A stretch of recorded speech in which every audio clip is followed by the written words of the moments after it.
Thanks so much for joining us. I'm Laureli Shimayo, and this is our MeWe Awakening panel for energizing body, mind, heart, and soul.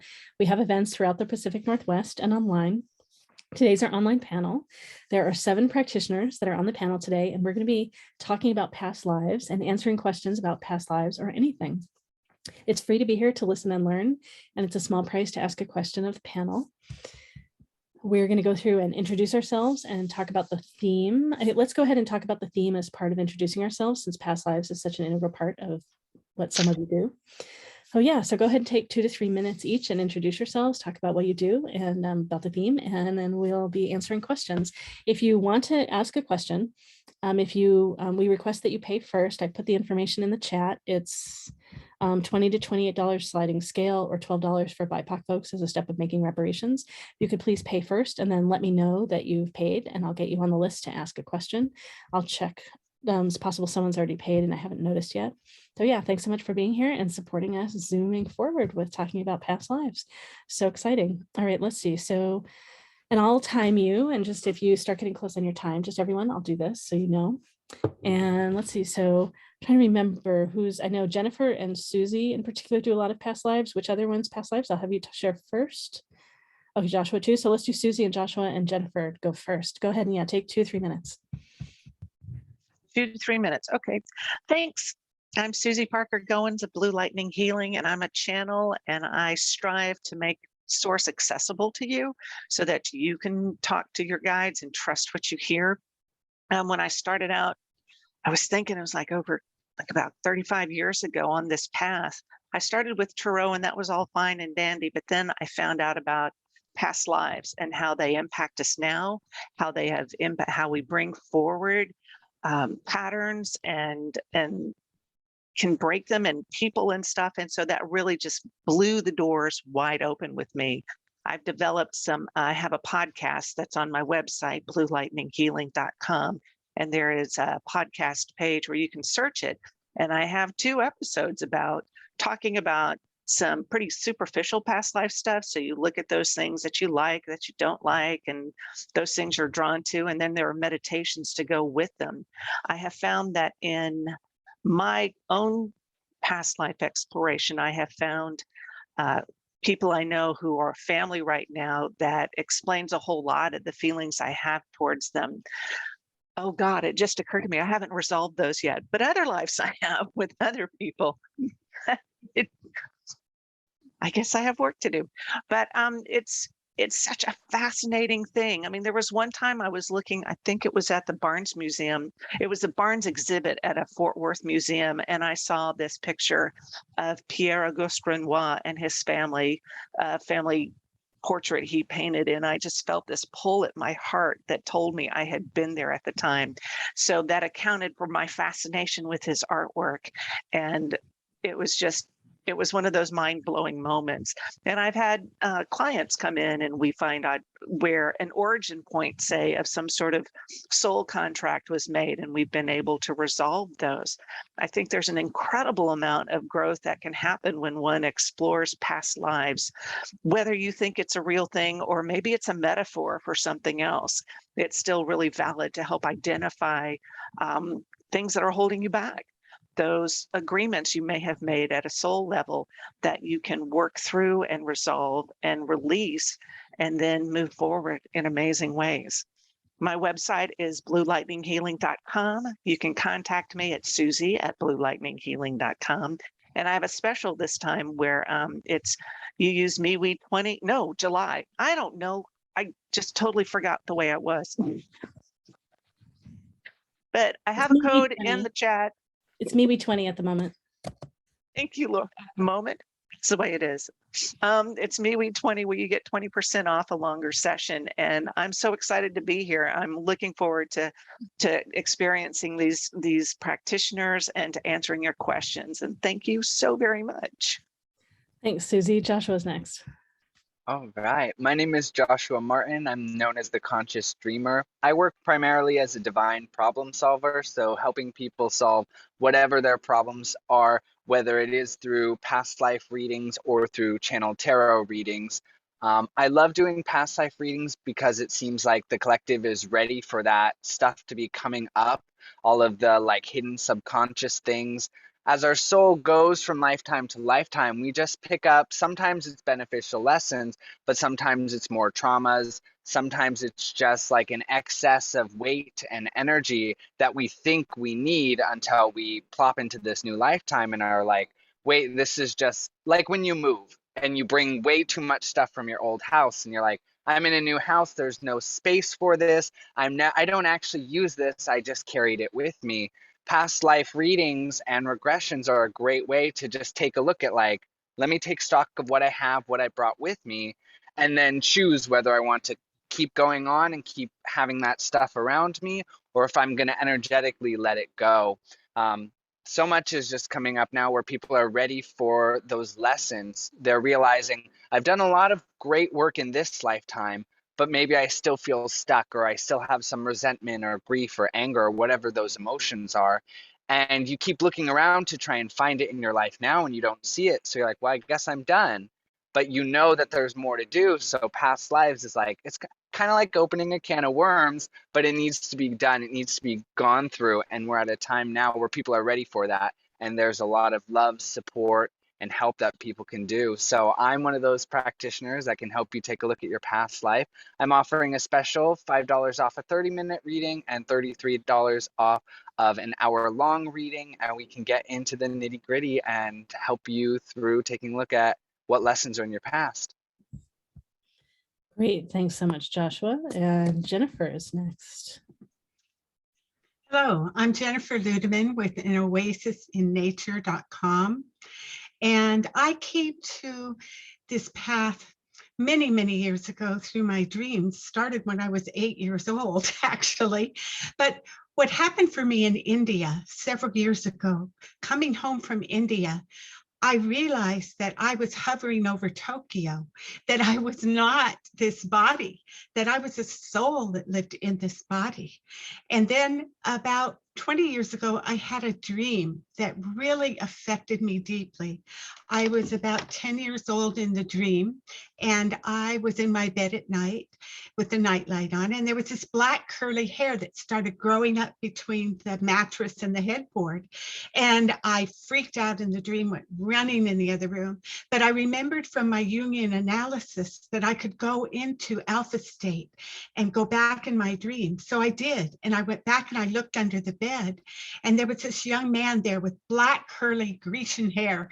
And he was writing in a notebook that was on his knees. And I said, what are you doing under my bed? And he said, I'm writing your life. And he looked up at me with such incredible love. And I thought, oh my goodness, this is the lover of my soul. And he said, I'm writing you a letter every night, and I put it in your bedside stand, and you're not always reading it, Jennifer. And I thought to myself, oh my goodness, this is the person, this is the being that's been with me for all eternity, will be with me for all eternity.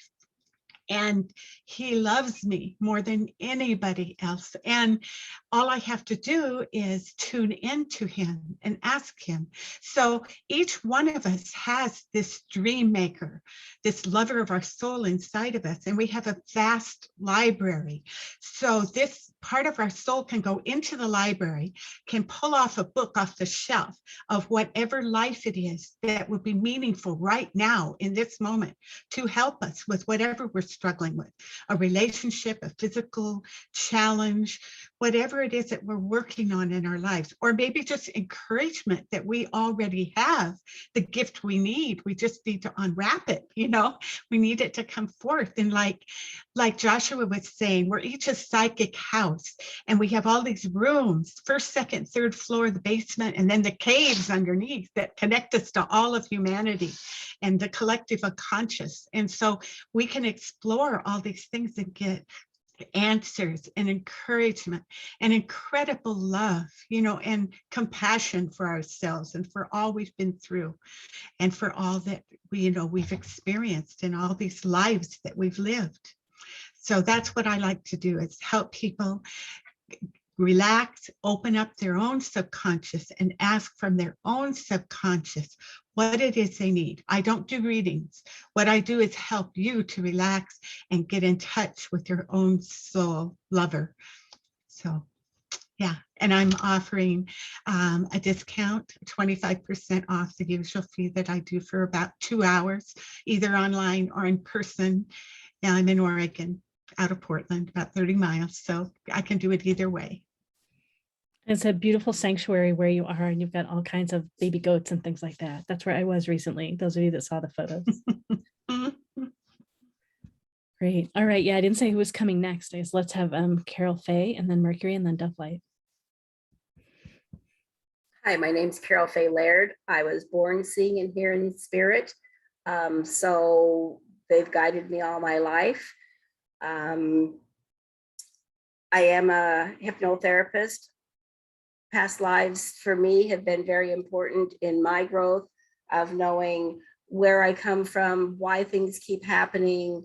They come up spontaneously when I do mediumship readings or when I do hand analysis for people.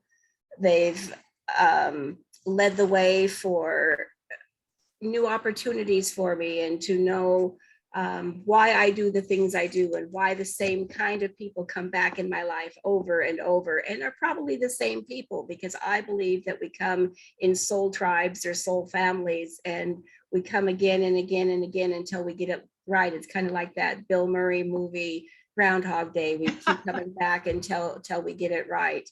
I know for my own self, I've had amazing experiences remembering past lives, even as a child. And I was an odd child. I was, again, born seeing and hearing spirit. So I did tarot cards at 8 and had my first physical seance at my 9th birthday. And some of those women still don't talk to me because it worked. But the main thing about past lives for me is in all my studying, it reminds me that I'm not learning new things. I'm remembering things that I've known from the past. And that's what gives me the greatest joy, is to know that I'm remembering what I was taught and why I was taught and bringing it forth to this lifetime.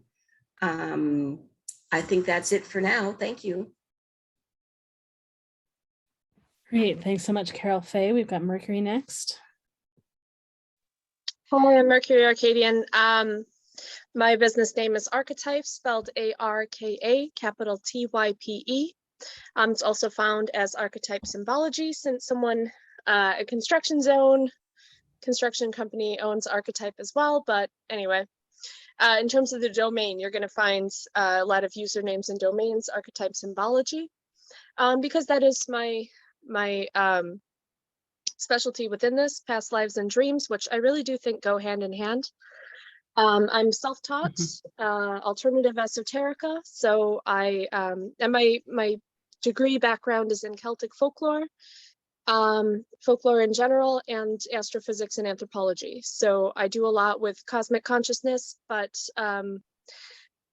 I do have a lot of trouble with the mainstream ideas about star seeds and the New Age in general, because I'm self-taught and I'm just now educating myself in that vocabulary. My viewpoint is sometimes rather different, which can be helpful. And in terms of past lives, I specialize in the Men in Black and other consciousness limiting entities that you may encounter in the astral on your journey to your own Akashic records. In addition, I do see eons, so I can sometimes see some future projections for people, but that's less what this panel is about. And I'm really about self-sourcing from the heart. I don't believe that I should be a crutch or the person who's doing your homework. I really want to help people become independent, because I truly do believe that we are all psychic divine creatures and that we can do our own work. So I'm just here to be an extra pair of eyes and do loving work with you instead of for you, hopefully. And I'm a little bit new to this field, doing this professionally. So thank you all. I'm really happy to be here. Thanks so much. It's lovely to have you. And then DoveLight is next. Hello, everybody. Hello. My name is DoveLight. It's an honor and blessing to be in your presence. It's an honor and blessing to be at this time and space when we are able and have the freedom to speak about these topics without worrying that we're going to be burned or persecuted or hiding in some cave or basement. So thank you, Creator, the many names for that. We honor and bless in the guardians and the spirits who are the gatekeepers of the dimensions and the conscious and subconscious of the past life. We ask you humbly permission for me to be able to speak about this and to honor and keep this into the highest good for everybody. So be it. My name is DoveLight, and I'm also new going out in the public and being a little bit professional. Now I'm professional. The power of change is in the present. Your life, it's a gift. The present is a gift. But sometimes we might be carrying unknown influence and blockages from past life situations that are no longer in our present reality, but something in our energy field, our consciousness still carry it. So a past life regression can help you to release these energies, understand recurrent situation, and it can bring clarity about affinities, rejections in areas, in people, places, or even items in your life. It can help you to have clarity in confirmed dreams and deja vu. A past life regression can bring a deeper awareness of the eternal love of our spirit, because what we are doing, or my understanding of what we are doing, is we are mastering love in different forms, in different shape. There is so much things that we generally don't know. Souls and energy and life beings are from the whole universe. There is so many stars as existence, which means that you cannot judge somebody's journey in this lifetime. We just don't know why a person is passing through what this person is passing, or why another soul decides to do something that in the human life we can consider heavy or not. So we're doing is we're mastering love. So, and it's a path of not judgment, and we all learn. We all have lifetimes when we're gonna learn something close to love, what love is and what love not is. So one of the things that I love to always make a highlight about past life is that we are a multidimensional being. So the gift again is in the princess consciousness. We call it past life because in the human consciousness, it's easier to have that awareness of the illusion of time, but we are in a constant process, which means that in other dimensions, your past life and your futures are happening at the same moment. So that's the ability of the spirit, that we can tap into these energies. Another thing that I love, and I agree with many of the practitioners here, is that the person have the power and this connection to the source, which means that your subconscious and your souls is so wise, they will only allow to see or know what's for your highest good at the moment. No hypnotherapist, no psychic readings, no guided gonna force you to see something that you're not ready to see, because you have that divine wisdom within, divine protection, and your spirit teams with you. So please always know that if you're ever interested about or remember or confirm your dreams about past life, it will be only because something in yourself, it's in the vibration where I am ready to explore this. Okay, I want always to know that. In another point that very quickly I would love to talk about, it's karma have many definitions in many traditions, but it is not like a punishment. It is not something that you did wrong in the past and you have keep carrying the guilt and the things like that, because love cancels what we know as karma, which means that it's about mastering love. So it again, it's about not judging your path. It's about bringing clarity for the present. And I love about past life regression is that you get to understand the different love roles that happen in your life with peoples and situations, even animals as well, and the soul groups that wants to jump into the human reality. Thank you so much, everybody. I appreciate your time, and I'll be happy to help and be of service tonight with everybody. Great, thank you so much. There's information on all the practitioners in the chat. If you just arrived, I'll post it again shortly. There's information also in the chat on how to pay tonight. It's free to be here to listen and learn, and it's a small price to ask a question of the panel. We do have one person in line already. So I'm also, I may answer some questions on the panel depending on what questions are asked. I'm Laureli Shimayo. I'm an intuitive eye reader and a body psychology coach. I read your eyes, read your soul, and answer questions about your soul, your path, your lessons. Can be about your career path or a particular job that you have right now and the people that you work with. I look at relationships. If you show me photos of anyone else in your life, I can talk about them and you, similarities, differences, what to do about it. I love to use this work for matchmaking, whether it's for business or romance. Conscious online dating, I help you better understand who you are, your past lessons with relationships, what the lessons come from, some of how to move through those and heal those, how to change your online dating profile so you share who you really are, how you're showing up right now, letting that be revealed so people can see you and connect with you.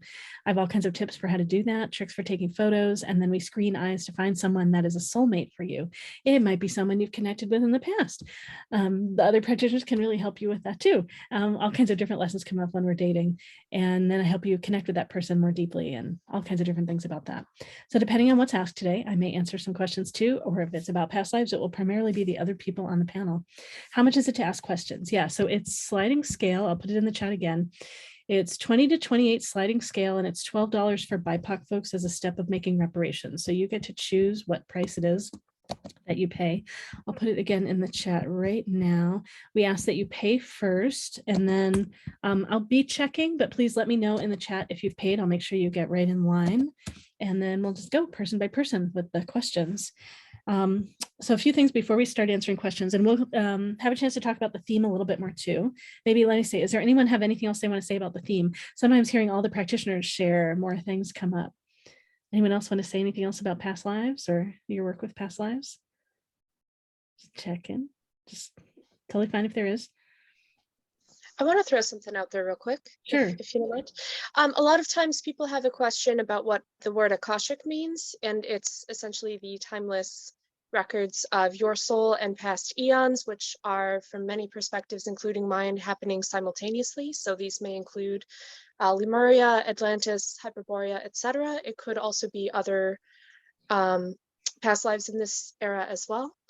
So if you hear the word Akashic come up, that's a new age term for past lives, but more in the etheric realms, a little bit beyond what we call the other side. It's still part of the same field though. Great, great. Yeah, different vocabulary, used different ways, different times. Yeah, Jennifer, go ahead. Yeah, I would expand on that a little bit in that I have found it's not only past lives, but it can be lives and sojourns on other planets, other realms, other realities. It can be future. Beyond the veil, there is no time as we experience it in this life. We may be going through a parallel life. There are so many different realities, and we're such multi-dimensional beings that it's really quite astounding when you start doing these sessions. I've done sessions for people in different realms and different realities, including myself, and it answers some questions into why we may not feel totally at home here. So yeah, thank you. And maybe I have a question if you want to speak to it, or anyone else. I know Joshua, you want to share something too. What about the idea of a walk-in? So when one soul leaves and another soul comes in, does that new soul, it's not that old soul is a past life, it's really reuse of the body, I think. But I just wonder if there's any connection there, and what is the different souls experience as past lives in that context? Or even like star seeds, right, or connected to walk-ins. Yeah, Joshua, go ahead. Whoever has. Yeah, I'll talk a little bit about both. I wanted to go off on what some of the other practitioners were saying of, we think of like past lives of like specifically, oh, within this planet, this world, or I was human. And oftentimes people were, oh, I've got a helicopter.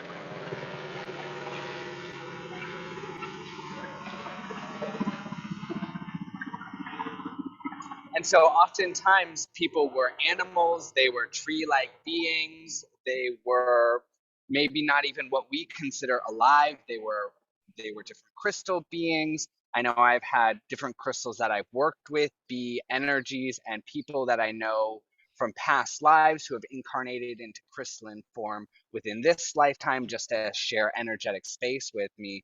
So it might not necessarily be you as like, oh, you were in the Salem witch trials. It might be like, oh, you were a dolphin, on a planet 20,000 light years away in this liminal space. So I think it can be really interesting And then to talk a little bit about walk-ins, I think as we get a larger perspective and see each of us as also connected to, whether you want to call it an oversoul or a higher self, as we go up levels and layers of consciousness, a walk-in is basically like, if we're thinking of like the multiverse, it's like just a different aspect of you that might even have gone along the same path as you have, every decision the same in a parallel existence. And then, like, I know within this lifetime, my current partner was in a car accident, and so his soul left because it was like, I'm done.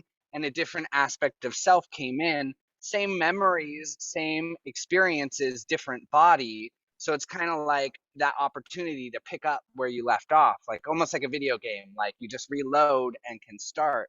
It's still you. It's not necessarily the same exact carbon copy consciousness, but with similar experiences, similar. I know for some people it's different though, where they've had walking experiences where they were one being as a child, and then something happens, usually some sort of trauma where the child's like, I can't do this anymore. And maybe an entirely different consciousness comes in that's some sort of soul family, some sort of aspect of yourself, but then memories are different where you're like, I don't remember anything before this point because my soul wasn't experiencing that. The body might hold some of that memories and you might reintegrate some of it. But yeah, walk-ins are so case by case that it's really fascinating to see. I think the best question to figure out is like, what do you remember? Do you remember before a certain point? Do you remember as things being slightly different or a different existence or experience? Because that can be a good pointer of like, well, which reality did you originate from? Are you just a guest here trying to make yourself at home? So that's my little 2 cents on that. Great, thanks. And we've got Mercury and then Karyl Faye. Let's get you unmuted.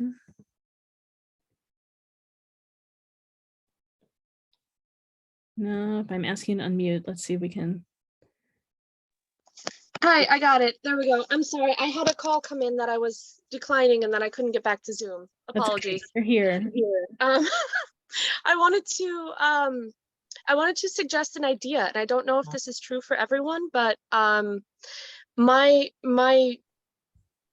spirit guides and oversoul. So my spirit guides are they are other selves who have their own multiple lives. I've got a TikTok about how like this timelessness works, how we are each like beads on a string and that string is time, but you can see it linearly or circularly, and it's the same thing. So that's kind of what I see when I zoom out, and I wonder if walk-in souls are part of the same oversoul or if they are entirely different beings. I don't know, just food for thought. But I wanted to throw out there though, it's possible to be a walk-out soul. My friend pointed this out to me, who is a Reiki, I think level 3, and massage therapist who's done some work for me. And she said, like unprompted, I hadn't told her about my past lives. She said, you're a walk-out soul, and was very confused. I was like, oh yeah, I died while I was being born. So that's a unique experience in itself. So I guess I'm adding to the confusion a little bit to throw out there, what if another self is the walk-in soul? And also, is it possible to walk out and back in again like I did? At least that's been my experience. I'm sorry for the chaos there. No, it's great. All kinds of ways of doing this. I know someone that's had 2 different, so at least 2, it sounds like one when he was very young, another for most of his childhood, and then I can't remember, I think it was early adulthood, another soul. So 3 different ones in this life. Karyl Faye. And I learned something new. I learned about a walkout soul. I didn't know. I always called it my near life experience because I also died when I was being born. And I always just called it my near life experience. Walk-ins, I found many different types of walk-ins. Now, many years ago, I read a book when I was pregnant with twins that many times twins come in, a soul splits and comes in as 2 different people because they have more to accomplish in this lifetime than they can as a single being. And I know for a fact with my twins, that's what happened because they are totally separate, but the same person. I've also had the experience where walk-ins have been totally different people, not the same soul family, not anything. It could be an astral traveler. It could be an interdimensional from the inner earth. I've also had them, like in hypnotherapy, we call it ego states or parts therapy, where we have different parts to ourselves. Like the child in me wants to go to the movie now, but the banker in me wants to wait till Saturday when we have a matinee and we can save money. And some of the people that I've worked with and met over the years have been that as a walk-in, just a different facet of the original spirit. So walk-ins, like past lives and many other things, are multifaceted and can come from anywhere and any being, any, you know, state, any dimension, in my experience. Great. Thank you. Great. All right, cool. I knew you all might know something about walk-ins. It just seemed like it was a natural place to go. You all know a lot about it. It's great. All right. Well, so getting ready to have us start answering questions. I encourage all of you want to do this, get something to write with, write on, draw, take notes, because this is a great opportunity to practice opening to your intuition.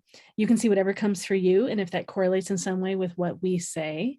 Of course, you might have something come through you that's completely valid that we happen to not mention. It's just a great way to strengthen your intuition and learn to trust yourself more and more, to see that you correlate with the way other practitioners are picking things up.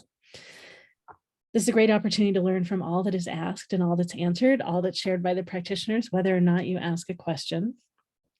When you do ask a question, it's public. We're recording this. It's going to be posted online. So in particular now, if we go deeper than you want us to go, if we talk about topics you don't want us sharing about here on this public format, please let us know. Feel free to give us guidance in the beginning, interrupt us if we go places you don't want us to go. We're here to honor you in our answers. Also, please allow the attention to stay up on the panel tonight. You're welcome to have some conversation in the chat. It's fine if you want to share like where you are and what your interests are and why you're here tonight. But please, if you have intuitions come through you, please keep them to yourself until we're finished answering someone's question. And then if you want, you're welcome to write them privately in chat and ask them if they'd like to hear what came through you that might be for them. And if they say yes, go ahead and share. And if in any way they don't answer, they say no, please trust that it's not personal. Please don't take it personally. They may just be full or distracted after hearing all of our answers. And so trust that it came through you for some other reason. All right. Yeah, I'm so glad you're having a good time listening already. It's great. Yeah, so fun to have. And if people have ideas of other topics that you'd like us to cover in panels, please go ahead and then mention those. We take suggestions. And we have new practitioners all the time too. We have several new practitioners new to our panels on this time. It's great. All right. Well, I know we have Linda in line. So Linda's going to be our first person asking a question. So Linda, what is your question? So are we allowed, so what type of questions can we ask? A personal question is great. Sorry. A personal question is great, just like you would do Okay. sitting with one of us privately, and all, you know, a whole group of us will answer. And then also, if you have multiple questions, you can kind of say them all together and we'll blend it in the way we answer. You know, with some people focus on one question, some on another, etc. Okay.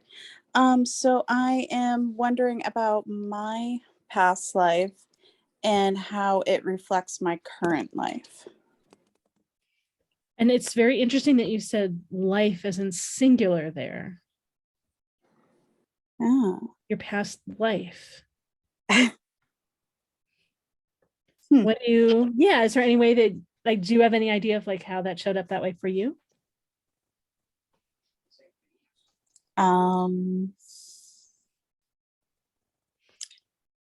Well,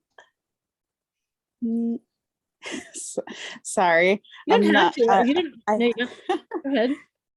Nope, go ahead. No, it's great. Yeah. So just other practitioners notice that too. All right. We've got others in line already, so we can leap, and you can say some things and respond and things like that as we answer. So go ahead. Susie's first and then Jennifer. Oh, and practitioners, So stay in around 2.5 minutes or so, and I'll let you know when you're going over.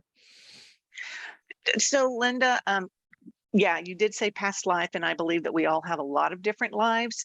Is there, just for me to clarify what you're looking for, is there some pattern in your life that you want to see? Because what I'm seeing are some relationship past lives in which it didn't go well. There was a soul contract that was made that included those words always and never.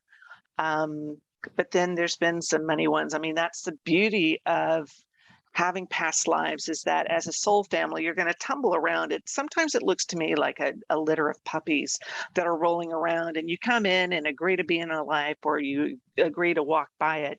So just at least for my edification, is there something in particular you're looking for, some issue you're looking at? So currently, recently, sorry, my brain is not as sharp in the evening, and it's pretty late here in New Hampshire. So I was told that in my past life, I was a older sister to my current other half that I'm with here on this plane. Okay. Yeah.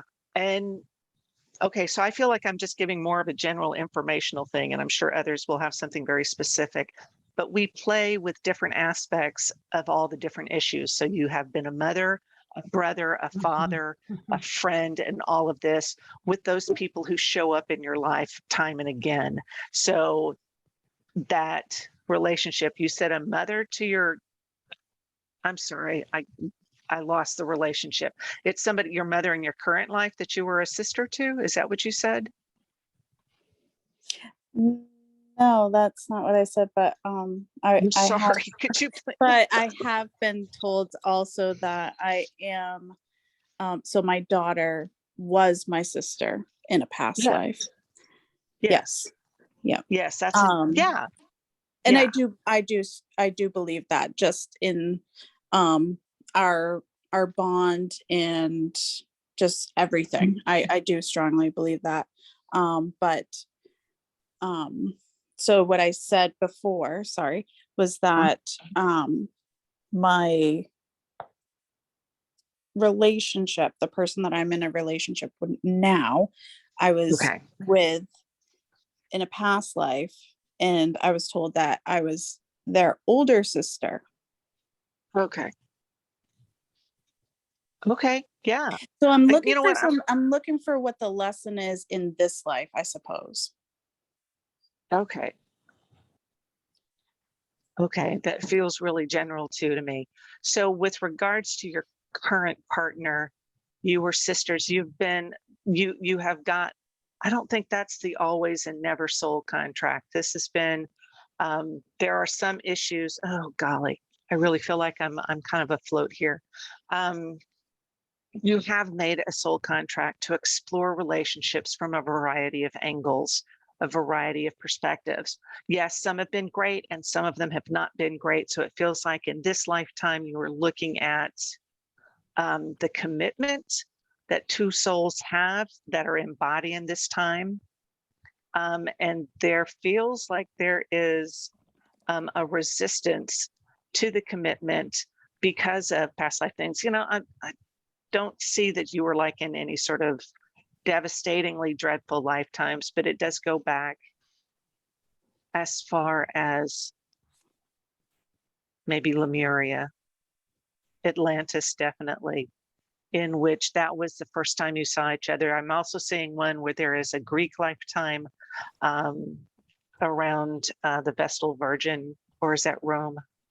But there was a Greek lifetime in there in which there was a spiritual commitment that was made that had to be considered at that time as far as the relationship was concerned. I don't know if it went well. It feels like that there was an abrupt break off and there was some heartbreak. Was that your heartbreak or the other heartbreak? It was your heartbreak where you had to break it off because of this commitment. So we're still talking about that commitment issue. I think that's what I have, and I may try to write in on somebody else later, but it does feel like commitment and how that impacts you as soul family. Sorry, I couldn't be clearer. It's okay. It does make sense. Thank you. Thanks so much, Susie. We've got next Jennifer, then Karyl Faye, then DoveLight, and then Joshua. Go ahead, Jennifer. Yeah, in my own life, I have found this to be incredibly helpful to do exploration. in your own, subconscious with this, because it explains so much. I have often got the image that my husband and I were brothers. We're both Aries, we're both goat-like, and I have a herd of goats I take care of and milk every day. So we butt heads, sometimes the sparks fly and we get in competition with each other. So it helped me to understand, oh yes, this is my husband, but we have been brothers. And I also had the sense that we were like Viking brothers. So, I mean, we had this energy, and we still have this incredible energy with each other and this incredible spiritual commitment, but our personalities are really different. So, I don't know if your husband and your personalities are really different, how the feminine and the masculine work in your relationship with each other, but I would really encourage you to do some past life regression work around this, because your own soul can reveal some of these things, and it will be like, oh, aha. And I should share, I did a past life regression about my oldest daughter, and years ago. And we were both men in a past life, and she had a dude ranch. She was very rich, and I was her head man, and I took care of all the cattle coming in from the range. And she had one son, and one day the cattle stampeded and her son was killed, and she pushed me out of her life totally, told me never to come back. Well, now in this life, she gets pregnant after 3 years of trying. And she says to me, I'm not having a boy. I'm absolutely not having a boy. And I said, how are you going to do that? Well, she did have a girl, and she limits my time with my granddaughter. You can come for 1 or 2 hours. You can come on this day. I feel like she lives in a different state, And she does. She lives in a different state of consciousness. She's still kind of back in that past life. So it helps me tremendously to know this, because then I can work with it. I can love her where she's at. And, I found that with my other children too. I've done past lives and asked, what is my relationship here? Because there's what I call a bleed through from past lives. Like you can be with your child and all of a sudden you'll have feelings and you'll think, where did these feelings come from? Whether they're romantic feelings, whatever they are, and you think, oh my gosh, what's wrong with me? Why am I having these feelings about this child? And, it really helps me to know that, oh, I was married to this son in a past life. So anyway, that's some of the things that I've found in my own life. Yeah. Thanks so much, Jennifer. Karyl Faye's next. Hi. Linda, when you were talking and I was listening to the other practitioners before me, I was getting that this is the reason you said life is because there was one particular lifetime that you had with this person that impacted you more in this current lifetime than some of the others. And it seems I kept jumping periods of time. So I know this happened more than one time with the same dynamics, with the same people in your soul tribe or your soul family. And what I was getting was that you felt stymied, you felt stagnated. Your parents entrusted you with overseeing the younger children, but you felt it crimped your style. You were the caregiver, you were the oldest, you were the one that was responsible when the parents went off to work. And so now to balance it this lifetime, you need to, it's more of a share that responsibility, share that caring. And my feeling is sometimes you revert back into that, I'm the one that's caring, I'm the one that has to do all the taking care of and being the responsible one. And that's not true in this lifetime. You need to share that. Or again, I believe you'll come back and do this again. It's not a bad stagnation, bad stymied. It's just what happens many times with the older children, that they're put into positions of care for the younger ones, whether they want to or not. The times need it. So I hope that helps some. Thanks so Thank much, Faye. DoveLight's next. Okay. Please, can you repeat your question? Your question is, it was about. the soul lesson that you have with your Hmm. partner? It was my past life, and how does it affect my current life, and what is the lesson in this? Okay. And yeah, the focus Thank you on so much. the partner that may have been, she'd been told before that her partner has been her sister. Okay, thank you. I understand now. Thank you so much. Yeah, what I love about past life regression is empowering your inner wisdom, because it's awesome that somebody can guide you or give you insight about a past life, but it's never gonna compare as you actually experience it yourself, because it's your own symbology, your own inner voice telling you. So thank you for that. What I'm picking up from that life, specifically in your current life, it's about happiness. I am aware that being happy means that I'm on the right path in celebration. This is a lesson to help you to understand about what is it that makes you happy, and are you willing to choose your happiness? And this is about you showing yourself to the world shining and having the confidence to understand that when a situation is shady, or when you feel that this is not going in the direction that you wish it to go, it's time to move on, it's time to go. But nobody will be able to take that choice unless you are willing to go for what makes you happy. And that's one of the lessons that it's connected to that past life. Are you willing to follow your intuition and go for what makes you happy? Or are you going to stay in a place when you know things are not as they seem? And it's not because somebody else is telling you, because your inner wisdom, your intuition is allowing you to understand that. So it's about going for what you love and what makes you happy. Not what makes others happy, not what makes society happy, it's what makes you happy. Okay, thank you so much. Thank you. Thank you, DoveLight. All right, Joshua's next. All right. So Linda, I did basically what I do in a session, but super condensed down. So this is going to be kind of quick, but this is a past life that came through for your best and highest good. And as this past life starts, you made a sacrifice. So you were a twin. And in order for the birth to go through, there wasn't enough for both of you. You gave up physicality. You gave up being born so that the other twin could still be born. And you agreed to stay over, watch over as like a spirit guide that some of us have said. And so in this, it kind of created that like martyr energy of like, I will sacrifice so that others have this opportunity, which isn't necessarily a bad thing. But as we go on, you go into this adolescence where like you're still curious, you're having fun, you're watching your family and these other souls that you know grow up, learn, experience.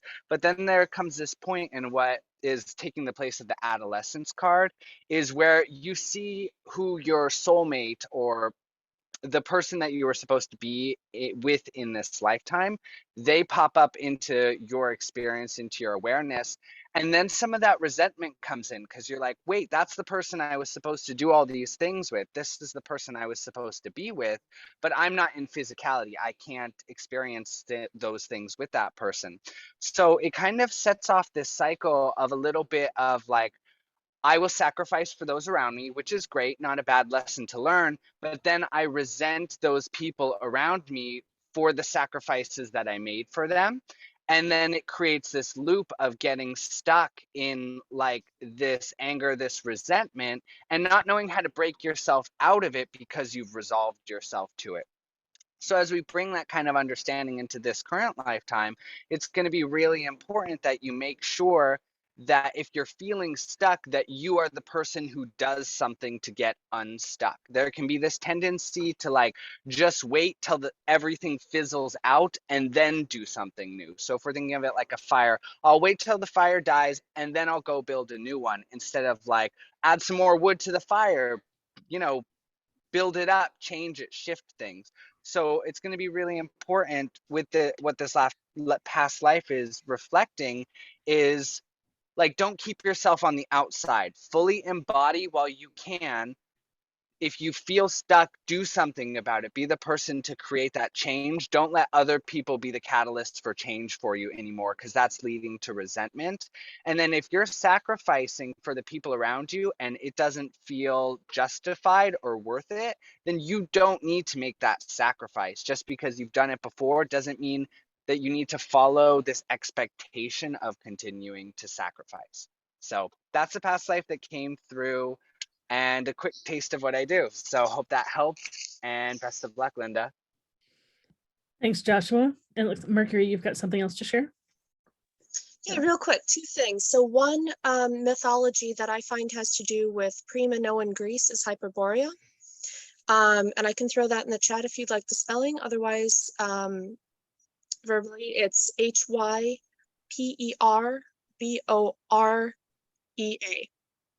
So that's Hyperborea. This is a pre-Lemurian era when you view that linearly. And yeah, like other people are saying, this is more of a pattern than one life. And what I'm actually getting is a career stubbornness, like when someone keeps taking the next logical step in a career that they have lost the love for.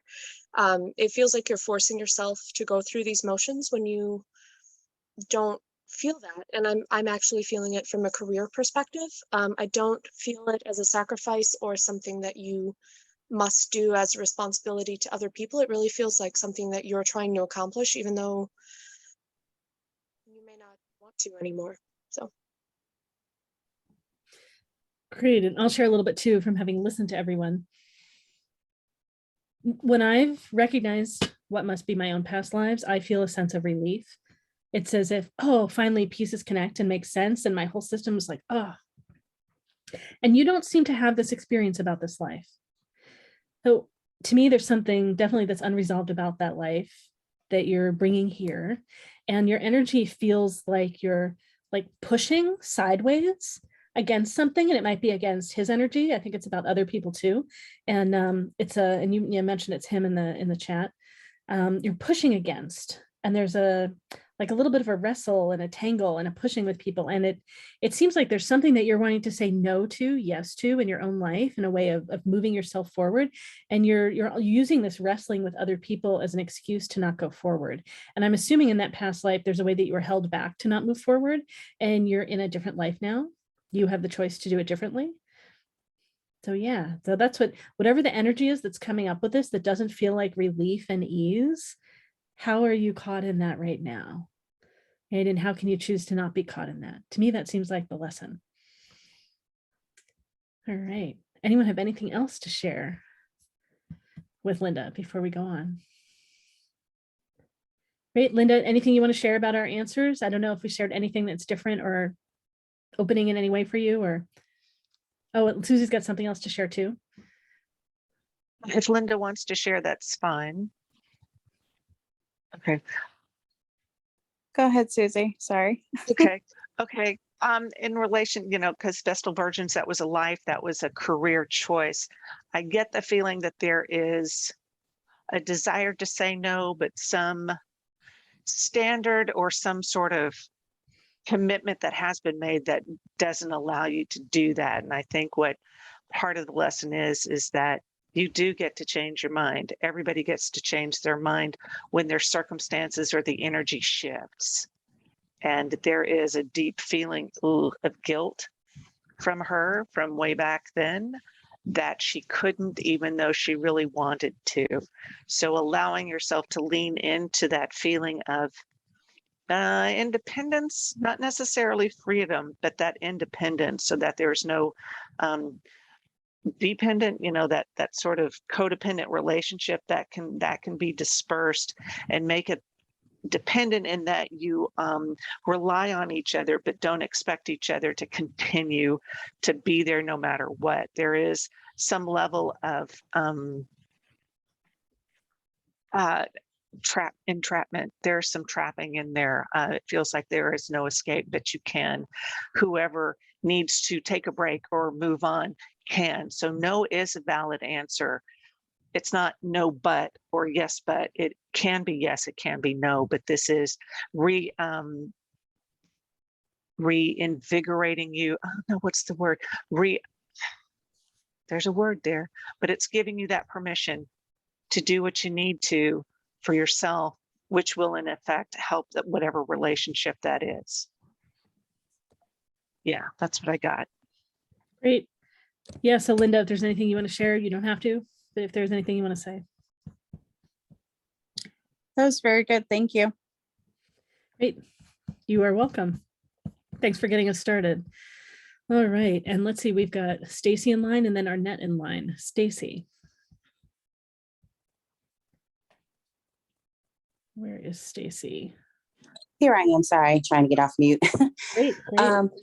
Hi. So I just wanted to know what past lives are coming up for me that are impacting this life, for good or bad, in quotations. So yeah, that's my question.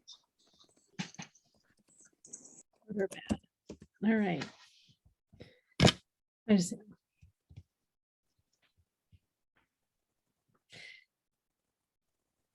Maybe I'll say too, Stacy is definitely becoming a practitioner. Oh, yay. All right, Mercury's ready. Go ahead. Hi, this is really quick. I'm feeling a really strong military, like a military career. And in fact, I was actually seeing something that looked almost like the uniforms of like tin toy soldiers. That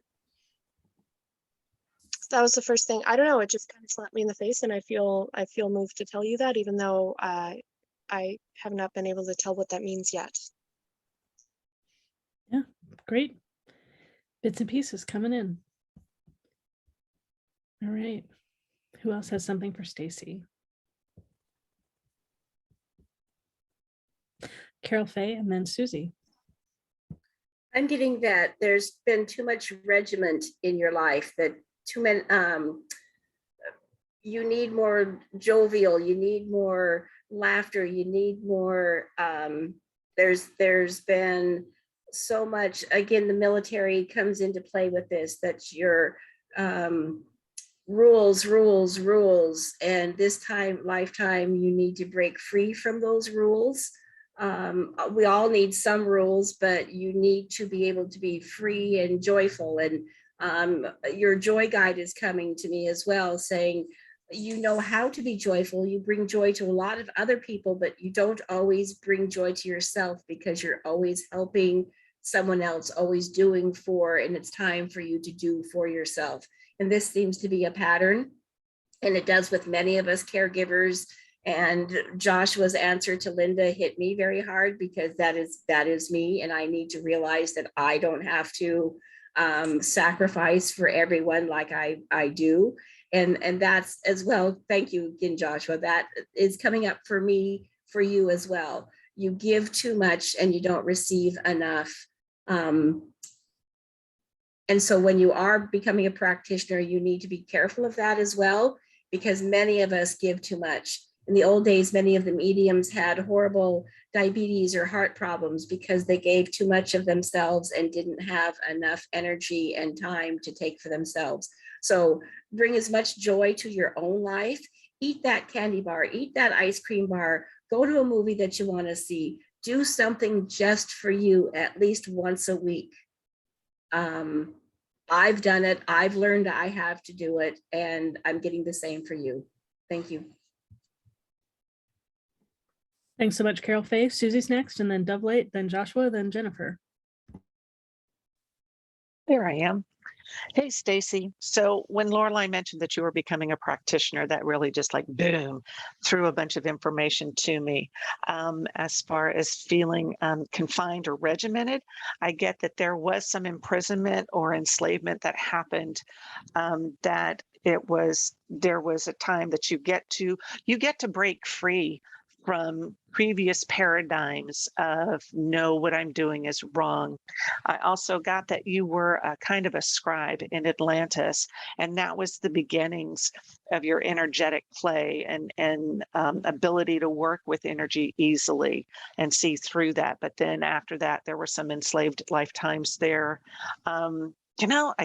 Greece comes up again too here, and being an oracle, and one of the Greek mythology is rife with the oracles who are never believed, and that was part of that paradigm with you, is that nobody believed what you had to say. And I'm seeing that up in, so we did Atlantis, and there's Greece, and then there's a spot up like I want to say Lithuania, in which you had these abilities. And Again, you were thought to be that crazy woman in the woods. So here's an opportunity to bring those together, and you can draw that information from them. So as you were doing your healing work, you can call in whatever guides to be able to sit there and say specifically which one I want to call in, that one and that one. No, I'm asking you to call in all of the beings who have those healing knowledge for you to come forward so that they can help you work this magic. It is magic, because this is coming from your heart, your soul, from all of these past lives. And so as you are working more confidently with your abilities, you are helping to resolve those lifetimes that were otherwise persecuted or held back for what you can do. And you're going to find that information is going to come through. A lot of times you're going to sit there and go, wow, I didn't know I could do that, because there are all these guys coming forward to support you through all of this. It's one of the greatest feelings too, is knowing, cool, I didn't know I could do that, because it's happened to me a few times.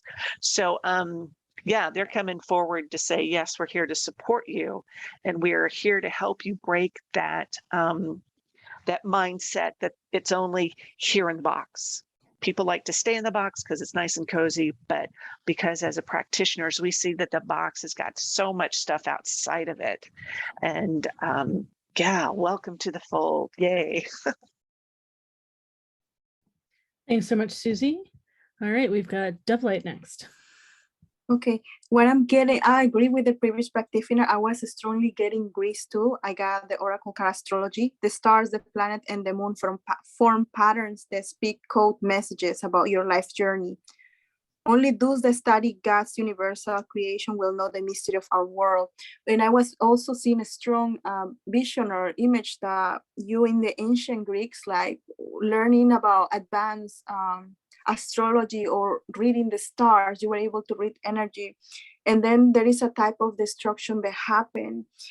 And the thing about this lifetime that is impacting in the present is that you were actually genuinely happy, and you were aware that being happy means that you are in the right path, but it was suddenly destroyed. And in the energy field, there is still this emotional energy that needs to be released about holding something that you genuinely lost and then suddenly disappear, because that somehow has moved into you being able to be more on your own, or not isolated in a negative way, but go for in your own way, like spiritually, and working with yourself more, because you still have these emotionally clearings, if it resonates with you from the time when you used to work as a community with the astrologers, and you actually were able to communicate with the star beings, and the connection, the gifts are still there, they're not lost. But that what is affected, and you were able to find spirituality in this lifetime as well, in a way that you can develop your gift. But there is still this emotional clearing about losing something in working with groups, especially with group of souls that you generally love. You have been doing great as a seeker. Mostly I feel the strong energy of being on your own, being independent, and it's not bad, it just needs to be balanced. So that would be my suggestion, and that can be balanced to a past life regression, or to do emotional energy healing with a meditation as well, or working with water. Thank you so much. Thank you so much. Sorry, my dog is in the background. Joshua's next. All right, Stacy. So something I want to preface with this is kind of what we were talking about at the beginning, about how our soul learns these lessons and then comes into new lifetimes kind of prepared, expecting that these lessons that it learned from a past life will be prevalent in this current life. So Susie was talking about a lot of lifetimes where you had been like criticized for your abilities, maybe even hurt for your abilities. And so there's this aspect of closing your heart off and then coming into new lifetimes with your heart already closed off. So I'm not saying that's necessarily happened in this current lifetime, but in the past life that's coming through, you came into it already closed off. And that ties into what one of the other practitioners was saying about not necessarily feeling joy. Like, so then we come into your childhood in this past life. It was an Egypt lifetime. You end up being a mathematician. But so as your childhood, it was a time of abundance. There was enough for everybody, but you didn't necessarily feel joyful, grateful, at peace because you had come in with this kind of like closed heart, these heart walls to protect yourself because there was this expectation that you were going to be ostracized, cast out for being different, all those things. So you prepared for it with these walls, which prevented you from enjoying all the good things that were happening around you. And then so we see you come into this adolescence and adulthood working as a mathematician. You kind of get it ingrained in your soul that there's one right way to do things. And that's kind of what Susy was saying about being in a box, is that's a lesson you're still carrying on, of like, there's the right way and then there's the wrong way. And if I'm not doing it the right way, then I'm wrong. And so as you're exploring and opening up your healing abilities, it's going to be really important for you to be careful that you're not comparing yourself to either other healers or the correct way that that modality is practiced, you know, correct in quotation marks, because your intuitive abilities, your natural adjustments that you'll make to all your healing modalities, those are going to be how you bring your special gifts through, not, oh, this book I read or this Reiki class told me I have to do it A, B, C, D, E, F, G. So make sure you're not letting yourself get stuck in what's right and what's wrong, that you're feeling really enjoying the experience of being someone who helps other people, especially gratitude as you start being thanked, because people are going to be really grateful for what you do, that you allow yourself to accept that gratitude, that you don't just brush it aside or let it, because that's also a gift being given to you. It's part of the exchange, it's part of the reciprocity. So make sure you're receiving the gratitude that is being given to you. And then the last little bit of this lifetime is, because you were this mathematician, very logical, very in your head, it's going to be important to create those spaces where you get out of your head and into your body, get out of those thoughts and the logic of things, and either just do things, move your body, dance, run around, play, and into your heart, that you're feeling things, you're experiencing what is going on around you. So best of luck, Stacy, and thank you for coming to this panel and asking some questions. Thanks so much, Joshua. And I accidentally lowered Jennifer's hand, and I'm not sure if Jennifer was next or who was next. So Yeah. okay, Yeah. go ahead. Yeah. Hello. Hi, Stacy. I am reminded of something I learned from a healer in Bali. This man was in his 90s, and he told me, he said, about my digestion. He said, I want you to eat, literally eat every sweet experience that comes into your life. Like if you hold your grandchild, or you smell a rose, or you know, or some conversation you have for somebody makes you smile and laugh. Eat it, swallow it, literally swallow it.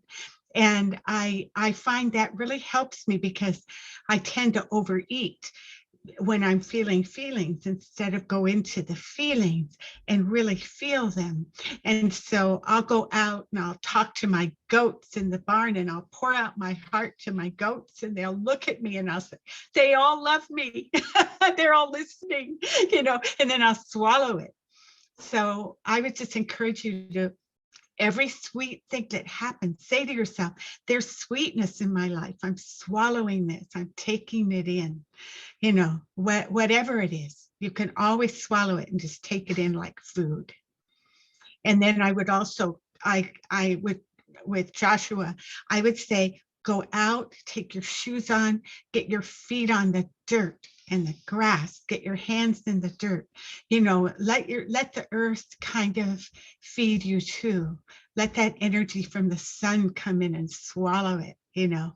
I know this is kind of strange, but I sometimes on my farm, I'll go out and I'll have to go to the bathroom. So I'll just pee on the ground.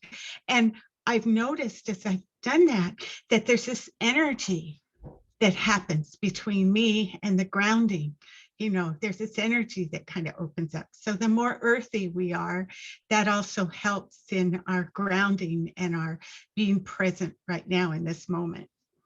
So blessings for you. Thanks so much, Jennifer. And let's see, so Mercury's next.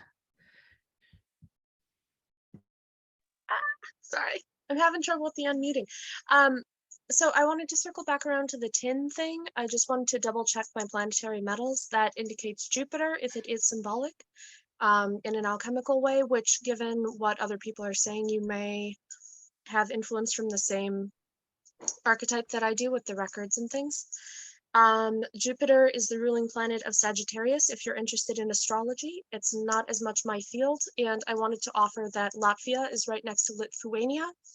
And that general area, but I was feeling more Latvia, was a mythologically, and the Basque people especially, and the language of Hungary are all diaspora cultures of Atlantis. So it's possible that there are actual records that you could find there. I was also feeling that this was partially ancestral, a feeling of utility, but what came through strongest was being a military mom, specifically a military mom of 4. I don't know if that's another life or if that's your life now. It felt so strong it could be your life now. But the biggest symbolic thing was Jupiter and tin. And if you'd like more information on that and some links on some decent websites to check out more mythology information, let me know. Yeah, thanks. Great, thanks, Mercury. And then Carol Faye has something else to share. Hi, yeah. Stacy, I'd also like to add that I did see you in a dungeon as well as a tower. And part of the repeating of the lifetime is your knowledge and learning to share who you can share your knowledge with and who you can't share your knowledge with.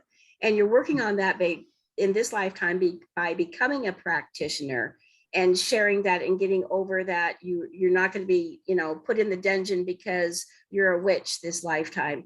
But you've also been in the tower, and that's the status. And I recommend that you caution yourself on fear of success, because many people have fear of success. It's just as scary as fear of failure is for many people. And because of the status, you were like the princess in the tower, literally the princess locked in the tower. And it was probably Lithuania or Latvia as well, because big rock walls in this tower. So don't let your status as you become a practitioner get in the way of your true work. You're overcoming it again by helping people, by sharing that knowledge, and not going to be, burned at the stake this lifetime or dungeon. So good on you. All right, great. Anyone else have anything else to share with Stacy? All right, great, Stacy. Just optional if there's anything else you want to say. And yeah, I just want to thank you all. That was amazing. So many things resonated, and you guys gave me, so many things to dig deeper into. I really appreciate it. It was super helpful. So thank you all. Great. Oh, you're very welcome. Thanks for leaping in. And then it looks like Arnett is next, but I'm not sure where Arnett is or who Arnett is. Stacy, Yeah, let me try to get her off mute. Hang on one second. Okay, great. Arnett is with you. Okay. Hi. Thank you all for being here. So you all have two. You all have two devices. About my past life? Can you hold on? You all have two devices, and you want to only have audio on one of them. Okay, is that better? Okay. Can you hear me better now? Okay. Yeah. Go ahead. Great. Okay. So I just can you tell me a little about my past life? And again, you said past life singular. I just noticed that. Is there anything you want to say about that?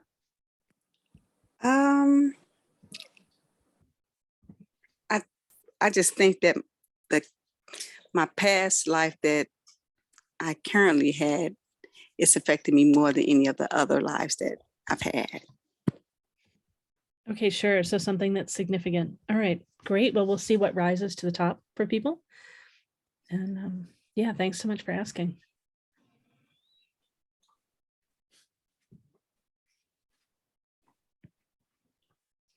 I'll say I hear pain in your voice. So I'm imagining that there was someone pushing you down. Just a lot of pain, and Yeah, I want to encourage you to connect with your soul energy and to know your value. That's yours. Right? Don't let anyone take it away. All right, we've got Susie and then Joshua online. Hey, Arnett. I did get that health was at the core of one of the emergent lifetimes you're looking at that you are looking to resolve. It was based in, feels like it was based in a belief in something outside of yourself, whether it was angels or God or, you know, even like Baba Yaga or one of these things. But there was, I don't feel that you were burned or anything, but there was, it breaks my heart, but you know, there was like torture. You were asked to recant. It was like a not quite a Spanish Inquisition, but sometime around there, you were asked to recant your belief system, to your religion, to be considered, and you wouldn't. And yet, I think it was soon after that. I don't know if the Spanish Inquisition had a real hard and fast end there, but you were left, you survived it, and you were left really debilitated with it. But because it was so brought into, so tied up with your religion and your faith, that it stuck with you and it's kind of affected you since then. That feels like an origin point for me.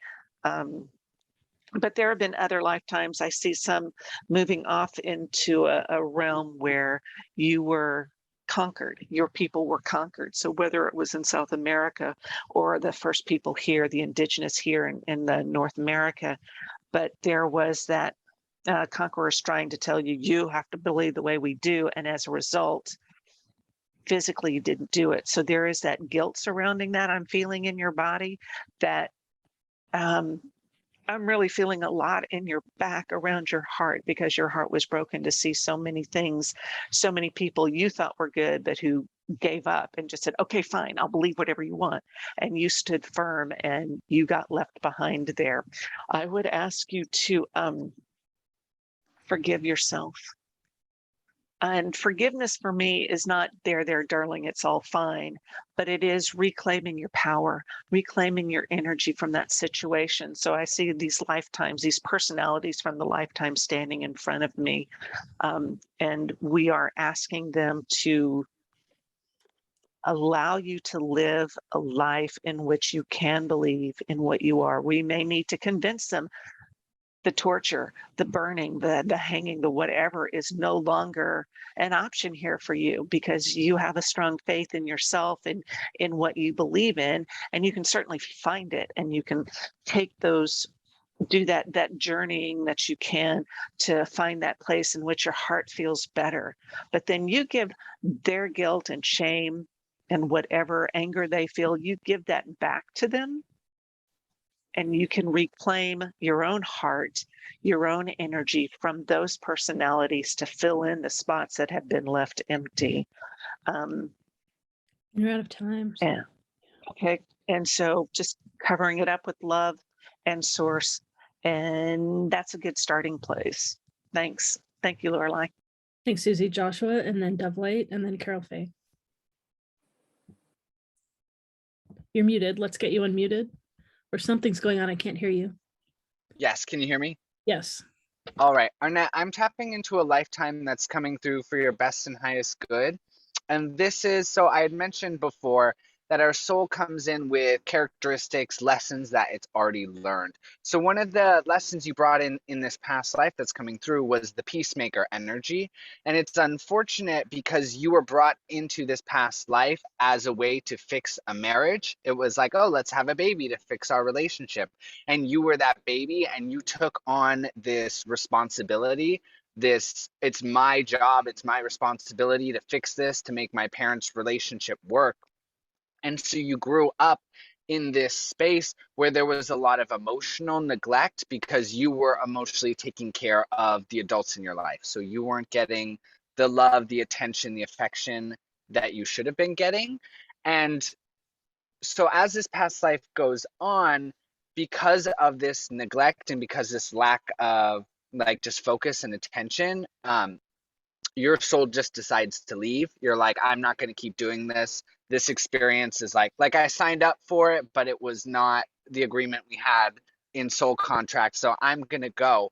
But then there's this kind of like reeling from that. Like, okay, now what? Where do I go from here? I had this whole lifetime planned out. And you took on some beliefs that like it was your fault that the relationship between your parents didn't work out. And so there's this part of you now that is still taking responsibility for the relationships in your entire life, whether it's mom, dad, friends, sisters, partners, children. And it's not your job and it's not your responsibility to fix, replace, maintain anyone else's relationship with anyone or other people's relationship with you. It goes both ways. It's not just all on you to hold that, because there's this part of yourself and part of your soul that's holding on to this belief that like you break things and it's your fault that things don't work out or that things break. And I really want you to let that go, because it's not true, but it's going to be up to you to really take a hard look inside and see that you're not at fault for when things don't work out, that you are not the reason that problems happen or bad things happen or things don't work out, because that's disempowering yourself and setting up these cycles and creating these situations where you're disempowered because you're focusing so much time, energy, effort on like keeping things together or fixing things that shouldn't still be together, that need to go away, that need to be cleared, that destroy our energy so better things can come into your life. So that's going to be my main message for you within this lifetime, is what needs to be let go and what beautiful, wonderful things in the future are you preventing from coming in because you're trying to hold on to things that are maybe too far gone or not your job to keep holding together. So there you are, Arnett. I wish you the best and thank you for showing up and coming here. Thanks, Joshua. We've got DoveLight, Karyl, Faye, and then Mercury. We've got a lot of people in line. Go ahead. I was feeling a lot of, when you were speaking, I was sensing a lot of affirmations. I love myself. I'm willing to have a positive future for myself. I love myself. I felt that in a soul level. So we have to remember something very important. No matter which past life you have, in which country or which timeline, it is about mastering self-love. If we can genuinely follow what we love in this lifetime, we are already healing the previous lifetime, because we are always connected. So I felt that there is the success. I know that there is no greater goal than to love. And it's about celebration and fun times, to remember the fun in life. In this present moment, it's very important to acknowledge that there is no more greater goal than love, to love yourself, to accept yourself. It is very important. The life that connected with this energy of the self-compassion, it's about a previous relationship that you had with a soulmate. It was very strongly, but then something like the plague and the death passed through it, and suddenly these plans were over. However, on a soul level, he made this kind of promise or contract that he was going to finish that relationship with you. He was going to give you something that is precious and valuable. But in order for the vibration to match to be in that realm, you have to generally see yourself as a grounded woman person, a nurturing person, to become your own mother in a healthy way. And from that, that's the past lifetime relating to this lifetime. And this is going to be able to move forward as you generally start reprogramming your mind of, I'm willing to love myself, I'm willing to have a positive future for myself, I'm willing to trust. It's related from that past time when you lost this loved one to this lifetime where you have to be in that vibration when you generally have compassion and love to yourself. Okay, that's what I'm getting very quickly. Thank you. Bye-bye. Thank you so much, DoveLight. We've got Karyl, Faye, and then Mercury. Hi there, Arnett. So I was getting that there was some South Sea Island lifetimes when the missionaries came and disrupted your whole way of life, your thinking, your huna, your soul language. There's also some Hun overlords that have been in your life, come into your village as well, wherever that lifetime was. They traveled a great distance. There's been a lot of oppression in your lifetime, and making you change your views, making you change your beliefs. And you have to realize in this lifetime, no one can make you change your beliefs. They're not going to lock you up. They're not going to, burn you at the stake again for your beliefs. So just know what you know is right and valid for you. It might not be right and valid for your family or the one sitting next to you, but it's right and valid for you. And you can't forget that, because that seems to be a big thing from many of these lifetimes. Same thing happened in Atlantis. You need to speak your truth and know your truth. Thank you. Thanks so much. And Mercury's next. Three quick things. You're very in touch with your past lives, so there's a lot of things that just kind of come rapid fire. So one big theme was herbalism, being a nurse, a midwife, a wise woman, etc. This is an overall theme, and especially I heard Melissa, and I saw honeybees, and Melissa means honeybee, so I'm not sure what all that means. A life that was, Joshua, I think, was picking up on this too, this idea that you break beautiful things. You were, someone had up on a hoist the big lintel, which is like the big beam that goes across a doorway. I don't know if you're familiar with that or not. And they were lowering it and accidentally kind of tilted it sideways, and you looked up and the beam slid and hit you in the face. It killed you. That was a random life. And it was just kind of like you were so close to, you're up to the doorway, you had a lot of it built. You were building a temple that was very, very important to you and felt very honored. And I'm assuming this is you and not a loved one, that I am actually reading one of your other lives, but a lot of it also feels like you're very interconnected with like living with your soul family. So there's a lot of interrelation and just kind of this very strong network. So I'm thinking it's you. But this idea that you can't be trusted with beautiful things or with honors or with leadership, which is not true, of course. That was a horrible accident that had nothing to do with you. That was just a random thing that struck me. And then I did this drawing because I was trying to figure out, okay, what is this life? And I actually sketched this. I'm not great at sketching, but I'm going to reverse my camera. So if you want to take a screenshot, but it was that your connection to the earth was disrupted. And I'm not sure if it was by this life. I think it's something else. Let's see. Oops. I can't do it. Maybe I'll have to email it to you if you're interested. Sorry, my background, I'm not going to try. I know we need to move on, but it's not a very good sketch. You can, if you hold it up right in front of you. So it's right in front of your body, we might be able to see it. Hey, thank you. There we go. Hold it up a little bit higher. Yeah, great. So it was like this. It was like a meditating figure, and then it was like this connection to the planet, which was very useful for this herbalism career, was disconnected by something. I'm sorry, I know we need to move on, but yeah, you're very connected to your lives. Keep going. All right, great. Thank you so much, everyone. Sheeny or Arnett, is there anything you want to share? Response? Can you hear me? Yes, we can. Okay, I just want to say thank you so much for all the wonderful information. It really does make a difference to me. Thank you, thank you, thank you. You're very welcome. All right. I'm not trying to pronounce your name. We have Naina next, and then we have Trista, Geronima, Katie, and Leslie. We'll see if we get to everybody. If some practitioners can stay late, we'll stay late. We'll just see if we have enough that can. All right, is Naina? How do I pronounce your name? You're next. Yes, you said it right. It's Naina. Thank you. Great, you're welcome. What is your question? I've never really, I don't know much about any past life information, but I was interested in coming tonight, and I'm looking for anything that can help me where I'm at now in my current journey that can explain how I can heal or continue healing and move past what I've been struggling with a lot this year with anxiety and fears and panic attacks. And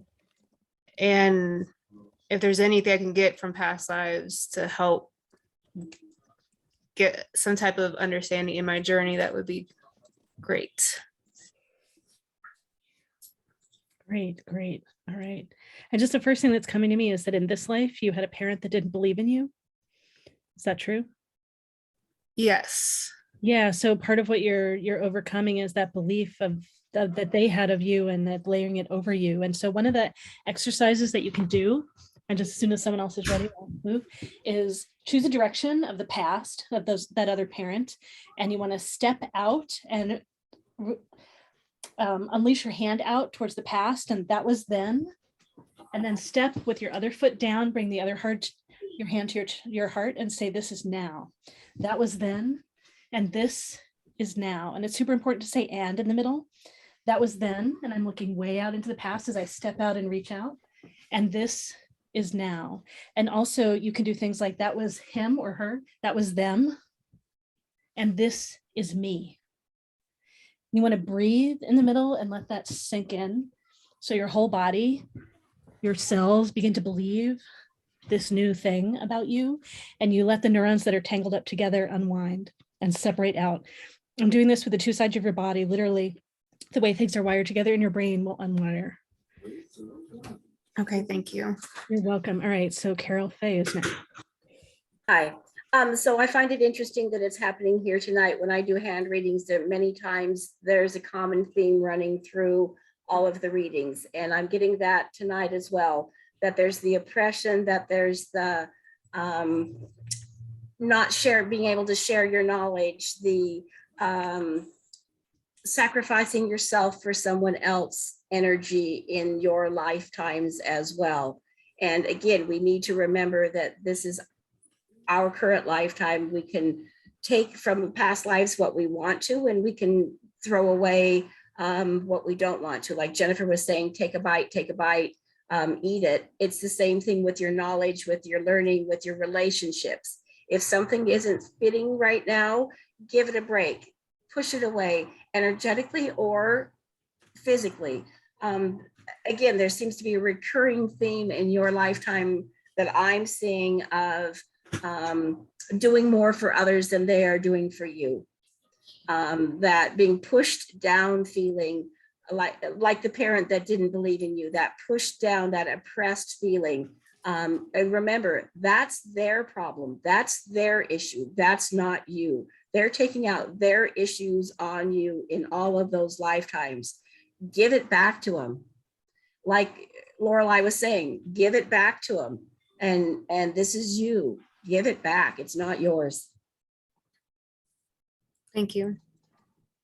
Thanks so much, Karyl Faye. We've got DoveLight and then Jennifer. New beginnings. Major changes are about to happen. The worst is behind you. Trust the calmer waters are ahead. The sun is now coming through and light is at the end of the tunnel. And so lesson we have envy. I am the same as everybody, but with different challenges. What they were showing me about, they showed me you as a young gentleman. It was a young man, but they trapped him into like a dark place, like a dark room.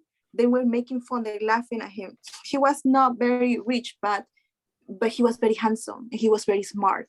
So a lot of people has envy of this person because he was very humble in the sense that, and I feel like this is a trait that has come in this life, and that's why they allow me to hear it, that people will easily feel envy for this person because they could see their light, their natural beauty from their soul. But this person was never able to understand what this person will have any envy of me. I'm just a normal person. I'm actually poor than average.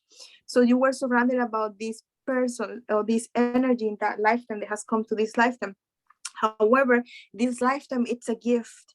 They're telling me that this lifetime you're allowed to shine, you're allowed to move forward, you're allowed to be yourself.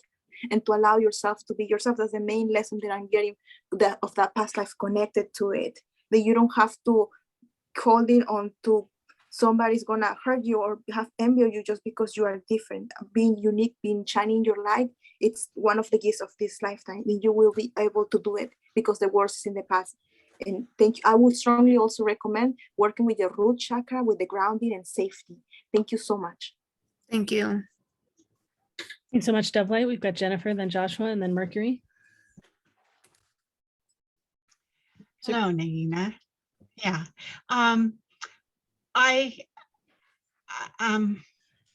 there's such depth in what you're saying. The anxiety, the fear, the panic attacks. I have been through literally years and years of inner healing with the relationship with my father. And I don't know if this is father or mother, the one who was hard for you. Was it father or mother? For me, it was my mom, and I Uh-huh. didn't even think that could be a factor because we're good now. So the fact that she even came up is just, I just don't know why I'm struggling with this. It started when after I gave birth to my daughter, I had a traumatic birthing experience. And it went away and it came back all tenfold this year. Well, there is, inside our psychic house, we are all a psychic house. And inside our house are closets and drawers and rooms. And in those rooms, closets and drawers, there's often ego states, little parts of us, like 3 years old, 7 years old, 10 years old, when something happened, or like with this birth. And that little ego state gets stuck in there. And so when you open the door, one of the things that helped me was to take my parent and take away the mom and dad, remember their name. I remembered my father's name because somebody shared this with me. He's not daddy anymore. He's this, he's Tim, and Tim has his own set of problems, and Tim, projected them onto you. And it helped me to see that it wasn't me. There wasn't something wrong with me. It was his pain that got projected onto me. So, sometimes that helps to recognize that parent, has their own, and it sounds like part of you has done that, but there's your age where some incident happened, and it may come up, in a dream, or you'll be sleeping at night and suddenly you'll know what the incident was that was so painful between you and your mother. You'll know what that incident was. Sometimes doing a past life regression does help to get in touch with that incident. And then the third thing I would say is, having these fears and panic attacks and anxiety, it gives us a compassion for others. That's what I've realized in my heart. My heart didn't break, but it opened up, and I have a compassion because of what I went through. I can listen to almost anybody tell me anything about their lives, and I can accept them because I've been there. I know the panic, I know the fear, I know the anxiety. So that's another thing that we can be grateful for as healers ourselves, that we've been given gifts in these things that are so hard to bear, but they're gifts of compassion and understanding. So much love to you. Much love. Thank you. Thank you, Jennifer. Joshua? All right. So some of the messages that have come in pretty strongly, definitely going off of, I think someone was saying right at the beginning, being persecuted or harmed, judged because of speaking your truth. And so now there's a lot of throat chakra blocked energy within this lifetime, which is just like hesitancy to speak. Maybe this is like difficulty in public settings.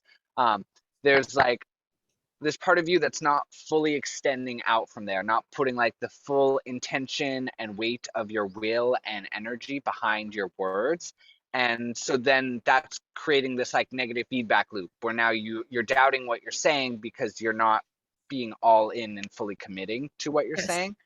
Yes. So I think I pulled some crystal cards that can help to kind of help you reconnect to speaking your truth. So we got some blue lace agate and some kyanite, black tourmaline, really going in with that grounding, standing really firmly in what it is you want to say. And even if someone else disagrees with you, that's fine. It's not your job to tailor what it is you have to say or want to communicate in order for other people to be more comfortable or for your words to be more palatable to them. That's not your job.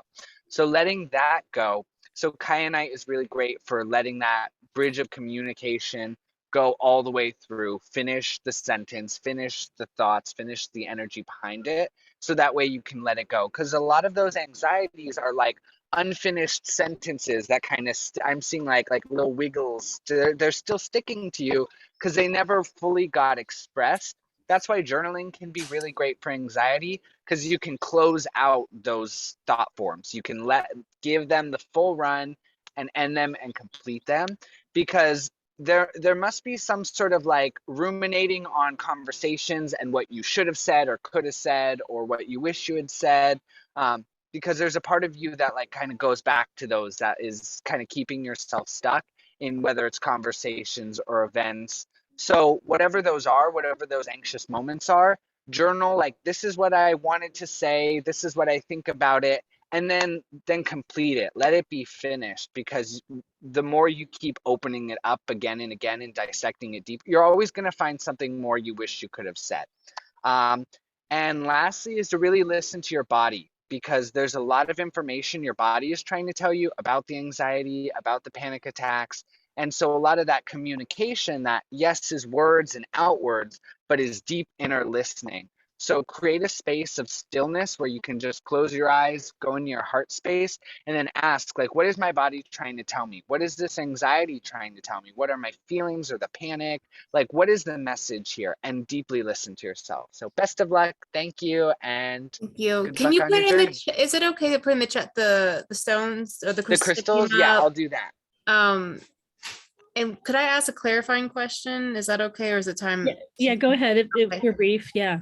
Just because you were saying to like journal like the thoughts, and ruminating over what happened.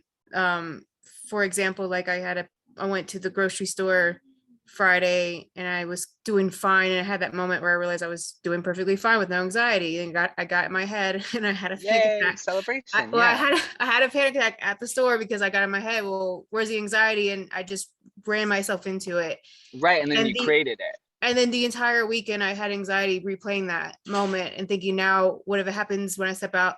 So is that what you mean to like journal, to get it out instead of like go back to that moment, write down this, that, and the other thing, and then complete it. Like, let it go, because then you're recreating it. And every moment since, you're experiencing the same panic over and over. I feel like So it's been like I can't loop. break that addiction because I replay. So I'm like, how do I get it? It's journaling. So I do get journal. everything out. Okay, Get everything out. Okay. Move your body. Get it out of your body too, because it's I needed still to hear that.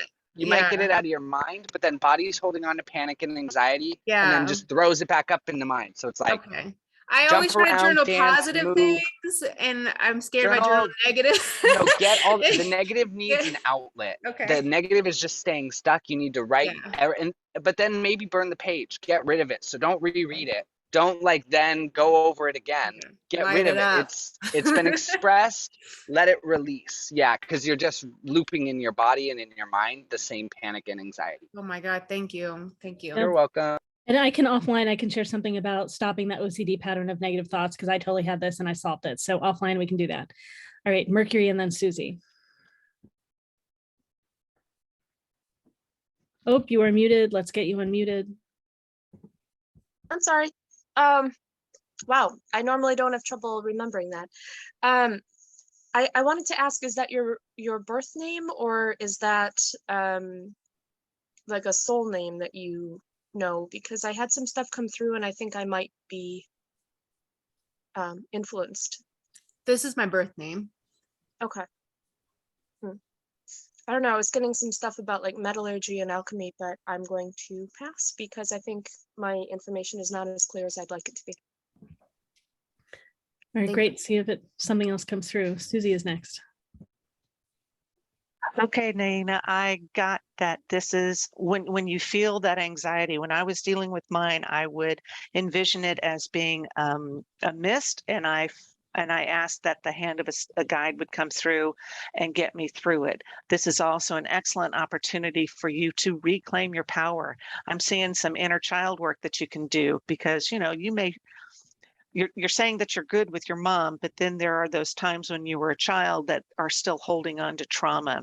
So either doing that, placing yourself in a place of empowerment and reclaiming your energy from your mom and sending her energy back to you, or comforting the inner child talking to the inner child. This is where journaling is an excellent resource because you can write down that conversation without judgment and say, what do you need? And have that conversation with the inner child so you can work to resolve or integrate that trauma to heal it. And you know that as you're healing, other people heal. And as other people heal, you'll heal because of that energy shift.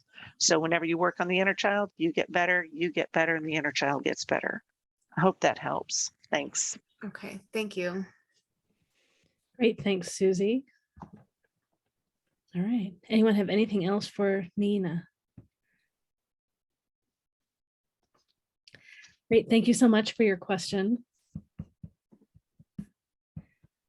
All right, we've got. Thank you, everyone. Yeah, and Nina, yeah, if there's anything else you want to say about it too, go ahead. You don't have to. It's not a. Oh, I thank you. I really, again, I've never been into past life information. It just spooks me out, but I was super drawn to come tonight and I'm glad I did. And, you know, so many things that I thought I knew were good things, you know, it's just so funny now, as I said it out loud, I'm like, I only journal positive because I get scared if I journal about like the negative feelings, it's going to manifest more of the, and it's like, but instead I've just been driving myself literally in this loop of craziness of like, why, you know, and people I know have triggered panic attacks, and mine, it's like I literally run myself into it because of me ruminating about the fear of it. So it's just all been really helpful, and just giving me tools have been really amazing. So thank you. I've come a long way this year and I'm just on the journey. And so everyone I've been encountering has been a key part of that. So I appreciate all of you guys. I just love the energy exchange, and I'm like excited to look into some, you know, offline services that can also aid me on this. So I really appreciate, because I was scared someone was going to tell me, you know, I got, you know, car crash off the bridge and that's why I'm afraid of, like, I was like, I don't need any more anxiety. So I don't want to hear about like anything too deep from a past life. So thank you for just bringing it to where I'm at now and delivering that message that I could really resonate with. You're very welcome. We're a collection of practitioners that believe in being real and at the same time being empowering of people. Our aim is not to close anyone down and to really help people see how they can shine their own light, right? Stand up and be here with all that's here. All right, great. And I'll put everyone's information in the chat again too. I'm so glad you shared. Thank you so much. All right, we have Trista, Geronima, Katie, and Leslie. Trista, you're up next. Hi. Hi, all right. What is your Can you question? hear me good? Okay. I have a question. I have questions about a few things. Throughout this life, I've struggled a lot with depression and not feeling loved and loneliness, like I'm an alien on a different planet and not wanted here. And I recently figured out, like, tracked it out, did the work, tracked it back to like where those feelings started and what started them, and what happened, you know, when it started back to like age 4 or 5, and had made peace with that, and had a session with Chris Fleming, and he helped connect me to my guides, and I had never, like, it was amazing, and I was totally, like, it elevated me to this higher consciousness, which was amazing. And then not like, I had that for like 3 weeks before my mother carried out this plan that effectively, like, almost reversed a lot of the progress I did, and like tapped into like the very reason I was depressed and very sad and angry growing up, like the whole time. I thought it was in the past. Apparently it's not. So I'm trying to work through that. But yeah, it's just throughout my life, like, it just seems like everyone close to me says that they love me, but then all of their actions show that they don't. They always leave. Like, I mean, at this point, I've never been more lonely in this physical world than I am right now. However, you know, at least I've got my guides and stuff to give me love. But so I just had questions about, like, does that have anything to do with any of my past lives, or why did I sign up for such a hard life? Yeah, why did I sign up for such a hard life? Yeah. I don't think I would have agreed to this if I really would have understood. Yeah, let's see. So DoveLight's got some insight. Let's have DoveLight go. Thank you so much for sharing. The first, welcome to the club, my love. Thank you. We are in a transition in this planet, beautiful, amazing, natural planet with craziness in society. And you are one of the most high evolved souls that has come to this planet at this moment. If it doesn't resonate, you can release it. But the concept that when you go to law school, when you want to be a lawyer, you become law school. When you want to be a doctor, you go to doctor's school, medical school. When you want to learn about forgiveness and standing up for yourself, you get to have a mother like you had. Yeah, I don't know how to stand up for myself. Exactly, and that's your greatest weakness become your greatest lessons. You want to move through this. What I'm getting strongly, it's your connection to the stars guides. It's very important because you came straight from realms. You have past life as well in this planet as others, alternatives like earthling, but you came from a dimension where it was so much pure and love and light as compared as human timing that you got so used to it. And when you come back to your human form, this becomes like literally like an alien, crazy. It was very hard on your energy field, but just let you know. Like I knew that. It's like I knew that when I was a baby. What they're telling me almost screamingly strongly. If I can tell you one thing out of this, they want you, if you choose to do so, to every day have a commitment to connect to the source, God, Buddha, the divine goddess, the divine, whatever that means for you. They want you to have every day, if you choose to do so, the space, because what you genuinely are journeying is your connection with the source that you have so purely before entering human incarnation. And it is very important for you to be in this planet because you just carry a natural light that you are not aware of, you have forgotten how to see it, which is part of the journey. When you get your power back, and you will do so as you follow up with one of your greatest lessons that come from a past life, and it's about humor. Choose to focus on the lighter side of life. It's very hard for you, but that's one of the main reasons connected to many past life to this one. But that's the most important thing that they're asking me to tell you, that connect with the source. You can go to any spiritual path, you can find anything that resonates with you, but your connection with the source is your true love that will keep you going, your personal connection with that source of life. And they will connect you to the star guides, and the star guides connect you to your ancestors, because there's a lot of ancestors, they're also bowing to you to tell you that you came to clear a lot of ancestral notch or I don't know, notch, I want to call it entanglements. You take too much from yourself because your soul is so pure that you decide that you want it to be on service, because by clearing the karmic ancestral lineage, you are flowing through the humanity lineages. I hope I'm making myself clear. I'm getting bombarded by information. Okay, really well. Very quickly. No, yeah, it's the really, past life that I was getting, it was I say that there was a planet that was destroyed because they decided they want to advance technologically in the mental realm more than the emotional realm. It's not your fault. It was different than humans. When you have free will, it's a collective free will, and it was destroyed. So they decided to put you in a planet where you were more in touch with emotions, because in that lifetime, in that specific star guidance, they were so advanced in the mind, in the technology. They were super advanced. They knew things that we can have no wildest imagination. This is one of the reasons. I know you have so much to share. You've gone over, so if you could finish up quickly. Don't give up on yourself. That's probably why I fear the technology here. Yeah, don't give up on yourself. Thank you. Mm-hmm. All right, thank you. I'm completely now. Just don't give up on yourself and continue with your connection with the source, because that's what's gonna keep you going, regardless of you remember your past life or not. They will come to you in dreams. Thank you. Great. This is why all the practitioners are available to do private sessions as well. We've got Jennifer, then Mercury, then Karyl Faye. Hello, Trista. Hi. Nice to meet you. Oh, from the first moment. She'll be back in a second. Okay. I wasn't sure if it was mine or hers. She has Starlink internet, and it goes blips for a few seconds at a time. Deep connection to the Great Mother. And the Great Mother is love incarnate. And I think your mother is scared of you. She's scared of your light. But why?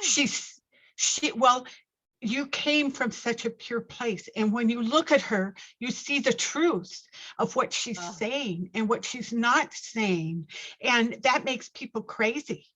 That makes parents crazy. Is that why like everybody in my life like feel I feel like they're intimidated? I don't know. Like I say yes to everything and I'm willing to help out for everything, but as soon as I do that, like I'll give everything to help people, they just cast me aside. Like or they just just run away. People are so scared. They're so scared of the heart and love, and letting it in. We all have struggles with it, but with you, I see that you have a great connection. Like DoveLight was saying, every day connect to source. Put those pictures around you. Get pictures of your guides and Our Lady of Guadalupe. Get pictures and put them on your wall, or laminate them and put them around you and say, this is my counsel. How do I get pictures of my guides? Oh, well, you'll be drawn to them. You'll be drawn to them, just like I was, in books and magazines and places you visit. You took a picture of flowers, saying, you say, oh, that's the essence, of love that I feel, or, just surround yourself with that every day, connect to the light. And I have found Ho'oponopono to be very helpful. The Hawaiian practice of Ho'oponopono. It's getting the picture of the person that you're having the difficulty with, looking them in the eyes and saying, I'm sorry, please forgive me. I love you. Thank you. Because in doing that, it opens a door. It took me a year with my sister, who would not talk to me, of looking at her picture and saying, I'm sorry, please forgive me. I love you. Thank you. And just writing to her, once a month, like nothing ever happened, and finally after a year, she started texting me like nothing had happened between us, so I know these things work, but your mother's scared of you. She's scared of you. Yeah. That's just that's so crazy, because I've lived here with my folks now for 8 years, like since I moved back home, and I thought, by now she has to know who I am. I try so hard, but I thought maybe it scared her, because I do notice a lot of narcissistic tendencies in her, and it's typical narcissistic behavior to be afraid of the truth. And I recently made a vow to the truth, and I've been getting the truth, and I think that scared her. I mean, my dad, at 7 years old, my dad would look at me and say, you're just a little old woman. Because I put my hands on my hip when he swore and took God's name in vain. I put my hands on my hip and he would say, don't give me that look. And, I would think to myself, well, quit swearing then, quit doing what you're doing. But she's. So just to know. Do you have any advice on how I can, I don't know, like get through to her or make You're her out of town, so be quick. Okay. I have time. Just do the Ho'oponopono. Don't try to do it out loud verbally. Just open your heart. Get a picture of her, put it there, and every time you look at it, just pick it up and say, I'm sorry, please forgive me, I love you, thank you. And maybe she'll open up to your light. Maybe she'll say, oh, I just need to know more about spirit. I need to know about where you came from and who you are. Yeah. Okay, I will try that. Thank you for that advice. I appreciate it. You're welcome. And if you look up lots of advice about interacting with narcissists too, and I wondered about this earlier, is to move away from them. Yeah, right? Love her. The ultimate plan, but love her for what she contributed, and just separate yourself. Broken things in the process. Separate yourself energetically as much as you can, physically, energetically. All right, For Mercury. sure. Then I've been Karyl. surrounded by him my whole life. And you can choose. You can change that. Mercury, Karyl, Faye, and Joshua. I thought I only had a couple of things to say, but actually a lot came through. As I mentioned in the introductions, I've been like this my whole life, but I've recently been trying to educate myself in New Age vocabulary so I can more easily enter this field. So starseeds. It's all new to me, so. Okay, so I'm going to give you a few things if you're able to jot it down that you might be able to look into and see if it resonates, if you feel like you want to. Yes, that would be great. So the starseed movement started in the 70s and 80s. So it's people who insist that they're not from Earth. And I feel that very strongly with you. I don't like a lot of the New Age things around that. But I do feel that very strongly with you that you're not from here. And I mean, I've had lives in other, dimensions or whatever. So I sympathize with that. But a lot of what you'll find that's mainstream may not resonate, but the overall idea, I guess that's what I'm trying to say. I also felt very strongly Lyra, which is a less common starseed origin. So that may be part of why you're feeling alone, is not only in your family, but you can't find anyone like you, compounding the fact that you're not really from here. And I also feel that the last time you came here was in this in the Lemurian age, when things were less dense and it was a lot easier to feel things and process things, especially plants. Like we could become one with things, and just things are completely more different here. psychically connected and stuff. I'm sorry, what? More psychically connected, like in the Yes, past. especially with each I other. wish it was like that. I wish it was. Yeah, and telepathic connection, choosing when we get pregnant, like, very, very strong psychic natural control over the physical world. And here now it's We're a lot different. blind, bound, gagged, and like in the dark. Yeah, totally. Yeah, and I also feel that you're like taking electives, that you're kind of jumping around, and that might be why this is so jarring to come here now, is this is not what you expected. Because it's easy for us to look, without a body at what we're expecting to learn, but the actual application is like, I think you said, I didn't sign up for this, it's too much. As far as your mom though, ancestral trauma, very strongly, that's the primary thing. And especially birth trauma. I'm getting like this sympathetic ping for birth trauma. But I think part of it, so one time, I don't want to go over, but what I tend to get is that people who create bodies are people who create bodies with selfish reasons in mind. It's because they want to project their karma, as we call it, onto them. And they may even want to occupy that body. So this is going to be parents who want to live vicariously through you, tell you what to do, etc. And I'm getting that feeling of that she wants you to live her life for her, like a second chance. Oh, yeah, probably.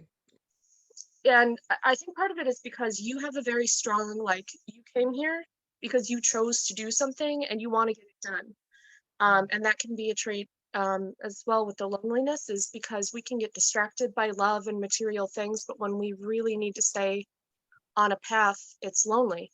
And she may have expected you to heal that ancestral karma, and now that you're saying, no, look, I've got my own work to do, like energetically, that's upsetting to her. That's like offensive, because she's the one that has to end with, and that's too much for her, so she's getting angry. And she wants you to do that work for her. You're out of time, so let's finish up. I'm done. Sorry about that. It's okay. We all got so much stuff to share. It's great. All right, Karyl Faye, and then Karyl Faye, then Joshua, then Susy. Now, many of us have signed up for hard lives in order to become more empathic, more feeling of other people, and be the champion of others. Many of us have also come in with mothers that are the same. And I helped heal my issues with my mother when I realized that she had her own issues that she got from her mother, and my grandmother got from her mother, and so on and so on. And when you can forgive them for not knowing, we do what we can do. When we know better, we do better. When we do better, we know better. And that's part of it with her, is that also when you said people are scared of you or afraid of you, that's because you can see the real them, and they know you can see the real them, and that scares them, because we're used to having that mask. We're having that persona of someone else, and you can see through that mask, and that scares the hell out of them. And then I'm blind, so I'm blind to it, like if I love them. because you don't want that trauma, you don't want that narcissist, you don't want that pressure. I ended up with a narcissist for 16 years. Exactly, but you scare them because you can see through it. And just know that there's many of us, you can overcome it, you can get out of that situation. It just takes effort. Thank you. Thank you. Okay, I'm going to jump in the middle and just say all those statements, say them in past tense, not present tense, so you're not setting yourself into repeating it and continuing it. I used to, blah, blah, blah. Joshua, next. Thank you. All right, so I pulled a couple crystal cards for you. So these can be energetic companions, like Jennifer was saying about the guides, these can embody your guides. And one of the things that's come through really strongly is carnelian, which is like inception of creative energy, of passion coming up with ideas, not necessarily expressing it, because once the idea is there, once the drive is there, it's easy for you to get it out. But it's that like, what is that initial burst? What is that initial spark for you? And so I think that's something that you've disconnected from, whether there's some belief in the past where someone told you you're not creative, you're a logical person, or you're not this, you're that. And you've kind of held on to that. So it's going to be really Yeah. important for you to let go whatever limiting beliefs you have around expressing your creativity. I love the connecting to source, but connect to your power, connect to your creativity, your sensuality. That's been very difficult for me because I come from a very large family and I'm the youngest. I was kind of, and I was seen as a baby. I have a brother that was 5 years behind me, so I kind of got in the baby role. And so, yeah, no, my opinion never mattered. My feelings never came into consideration. I was never heard, and so I didn't know what I And wanted, and I started that treating really, myself that way. yeah, that Like, really segues so into, so the next two crystal it's hard cards to that know what I want. I pulled amber and I pulled diamond. And so amber is bringing through this message of it's time to start soothing yourself. You're really harsh on yourself. And then this reflects out onto you being harsh on the people around you, which Yep. not good or bad, but whatever those, the ways that like you're judging yourself for being harsh to others are the ways that you're being really harsh and critical of yourself. So amber brings us this message of like, slow down, breathe, and soothe yourself. Amber was traditionally used as like for babies to teeth and put in their gums and help soothe the pain and help Really? reassure and calm themselves. So it's like that. Use that energy to calm yourself, slow yourself down, and try and let go of some of those limiting beliefs around creativity, but also just like harshness you have to yourself. Because the final card that comes through is diamond. And this is like your brilliance, your light, your power, your beauty, and your resilience. And those are things that it almost seems like you're either taking for granted or like not acknowledging how great that actually is. Because when we've been talking about like, and you see people really clearly, you're like, yeah, I know it sucks. And it's like, but wait, that's really cool. Like bolster up your abilities, be proud of them, and let yourself like be either grateful or use them, have fun with them. Like they're not the reason your life is. No, yeah. They Yeah. can be No, a I way just to help. recently, this is all very new. Like I kind of had Yeah. a life-changing epiphany last September, and it's just like it's been amazing. It's been the most incredible year of my life, but it's also been Great. very hard and And when painful. that when the gratitude comes through, you brighten Yeah. up. And then as soon Oh as yeah. you said hard and painful, your body started hunching over and you went down Yeah. again. So gratitude, you're a diamond, you're brilliant, you're tough, you're surviving, you're glowing, you're getting bigger and brighter in every single moment. And look how much you shine when you're like, yeah, I know that. I believe that. That's true. It's not that you're not connected to those things. You almost just like forget and take it for Yeah. granted. So Yeah. daily I have a lot of naysayers gratitude, around me yeah, that don't daily listen to me. And gratitude journals, affirmations, those sort of things that remind you of the truths you already know. And then okay. draw your guides too. That was the last thing. Like you were like, where do I Oh, get pictures? Draw yeah. them.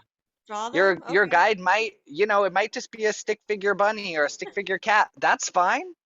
It's still just as powerful as any, Yeah. a portrait or whatever. So Right. Oh, that's great. Yeah. there Yeah, you are. Thank you that so all much, fits very Trista. well. Thank you so much. It's wonderful to meet you, Josh. Thank you, Joshua. Susie. Okay, I'm going to keep this really short, Trista. First off, drawing your guides is brilliant, but ask them to show themselves to you Yes, and then I've been look talking to around. them a lot more lately. Great, great. Remember that because that's a really big step in developing your intuition because they are there to support you. They're not going to do it like Superman in a jockstrap going dun dun dun without your consent. They Right. will help you when you ask for them. I'm seeing a lot of deflection here, but this and that and this and that. So this is a chance for you to breathe and to open up to this possibility. Yes, I understand that's where anxiety likes to hide, but as you breathe and call in your guides, they will support you. I also love the idea that Jennifer presented of use the Ho'oponopono. that's awesome. And you don't have to say it to anybody, because honestly, you cannot fix your family. That's not your job.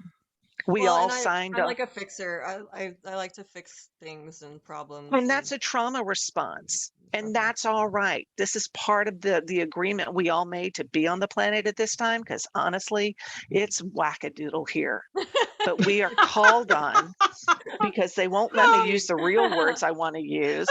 But we've all agreed to be here at the same time, so that we can shift the energy in such a way that we do rise. And you've got to kind of scrape the bottom of the barrel so that we can see what's there, and we'll build ourselves up. You can't picture, go with Ho'oponopono. Oh, and the Lyrans. Yeah, I got that also from what Mercury said. I went, yeah, that's right. So the Lyrans are the keepers of ancient knowledge. Lyrans, how's that And spelled? Lyrans. Okay.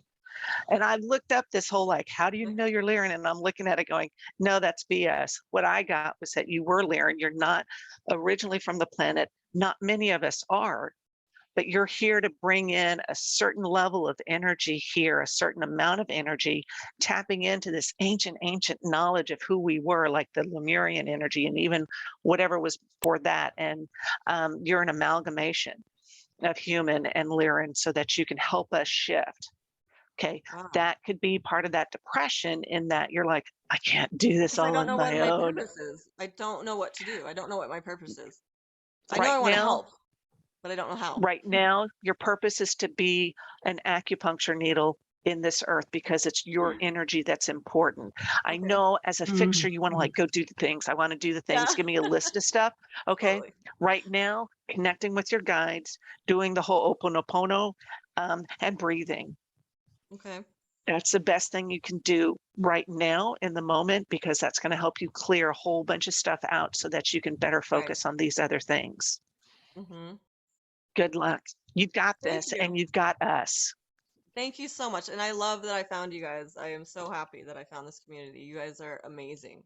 Great. I really appreciate you. I want to encourage you to shift your language, so that the part of being a fixer that you love, that's healthy, it's like, I'm ready to help people grow that are ready to grow.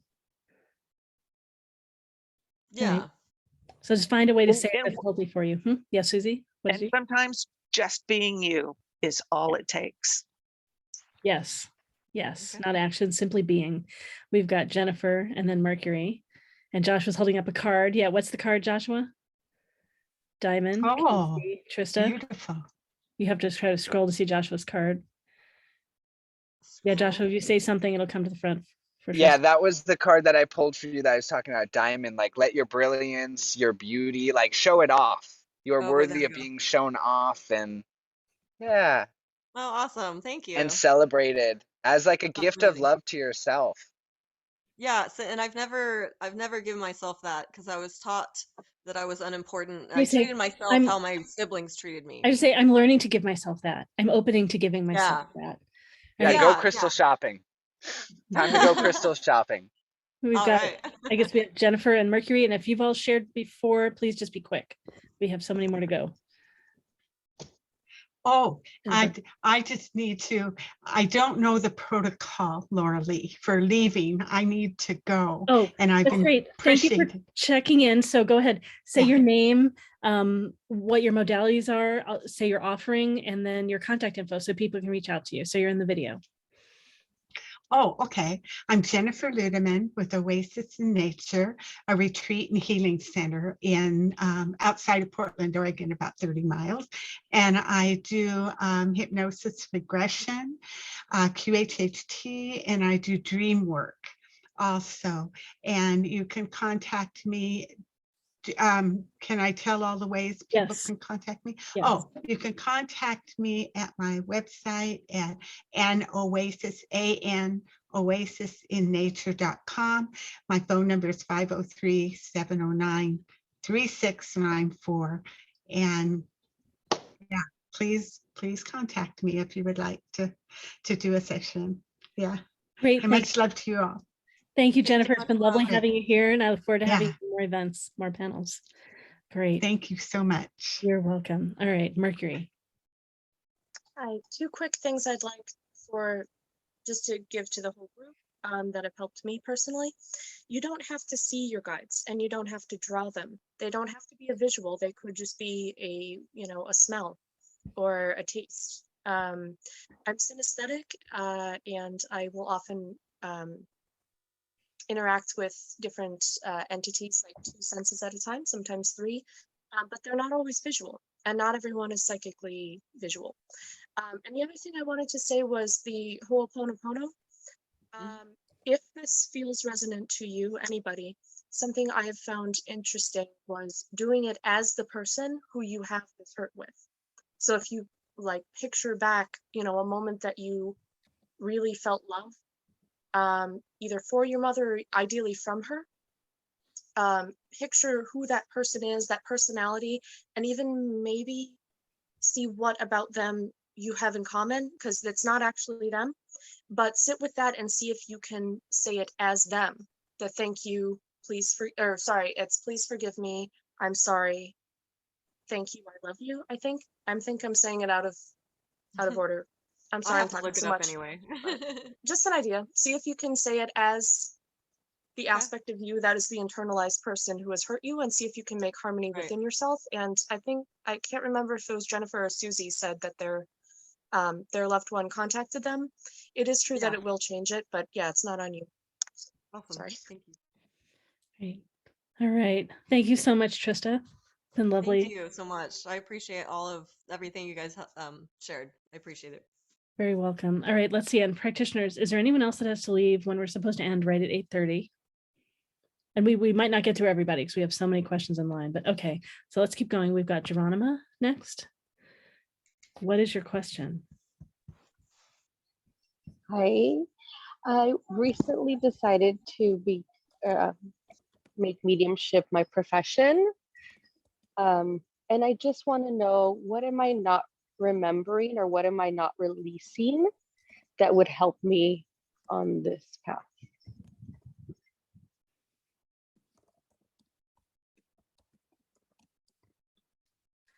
Can I ask what form of mediumship you're going for?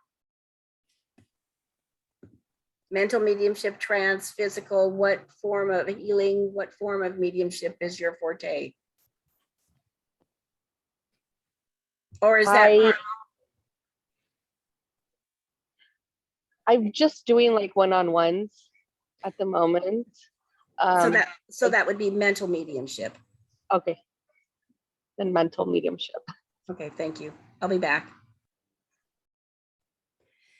And maybe just from my little bit of interactions with you, I would say that there might be times when information's coming through that you feel scared about, that it might be hurtful to the person you're saying it to, and you might hold back, you might not say it. And I'm going to encourage you to say and to speak and to trust that the information is coming to you that would be useful.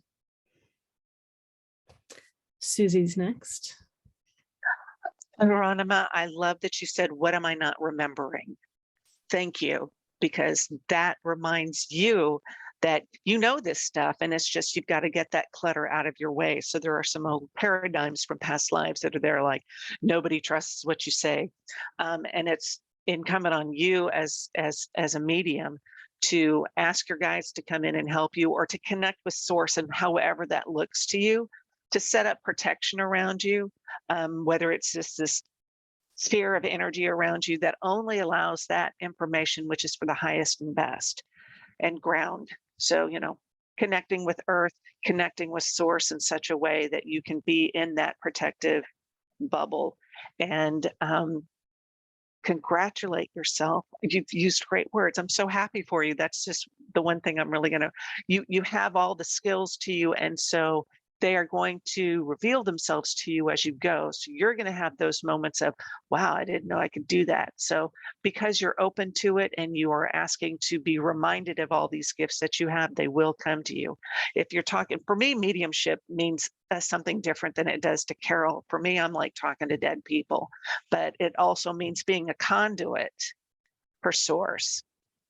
Okay. And so as a conduit for source, it works on you first, and then it helps those around you. So remembering that you are trusting what you hear, that it is coming from the highest place, the highest good, you're going to be able to become more confident and trusting in the information you receive. So well done.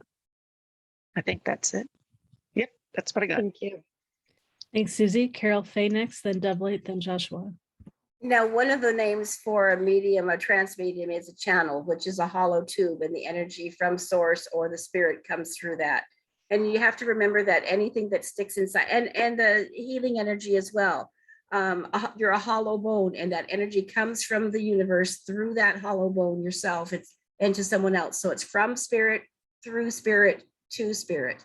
Now, I was born seeing and hearing spirit, but I still take classes. I still attend as many circles and development classes as I can, and demonstrations of mediumship of other mediums, because every time I see someone, I add another facet to myself and my mediumship by learning how they tap in, or getting a hint from this one, or not doing what this one's doing. So you know it. You just have to hone it, is what I keep getting. But again, I've been doing this a long time, and I still learn stuff from every class that I take, from every group that I'm in. I've learned stuff tonight. So try and build that community. When I was doing hypnotherapy, the first thing the professor said, or the teacher said, was every therapist needs a therapist. And it's the same thing with mediums. Every medium needs a medium or a group of mediums that they can share their stuff with. So I encourage you to join a group, seek out groups. Many online circles are out there, because you don't ever stop learning how to be a medium. Good luck. I can't wait to have a reading from you. Thank you. Thanks so much, Karyl. Faye. DoveLight's next. Thank you so much. What I'm getting strongly for this question, it's that you already are very gifted.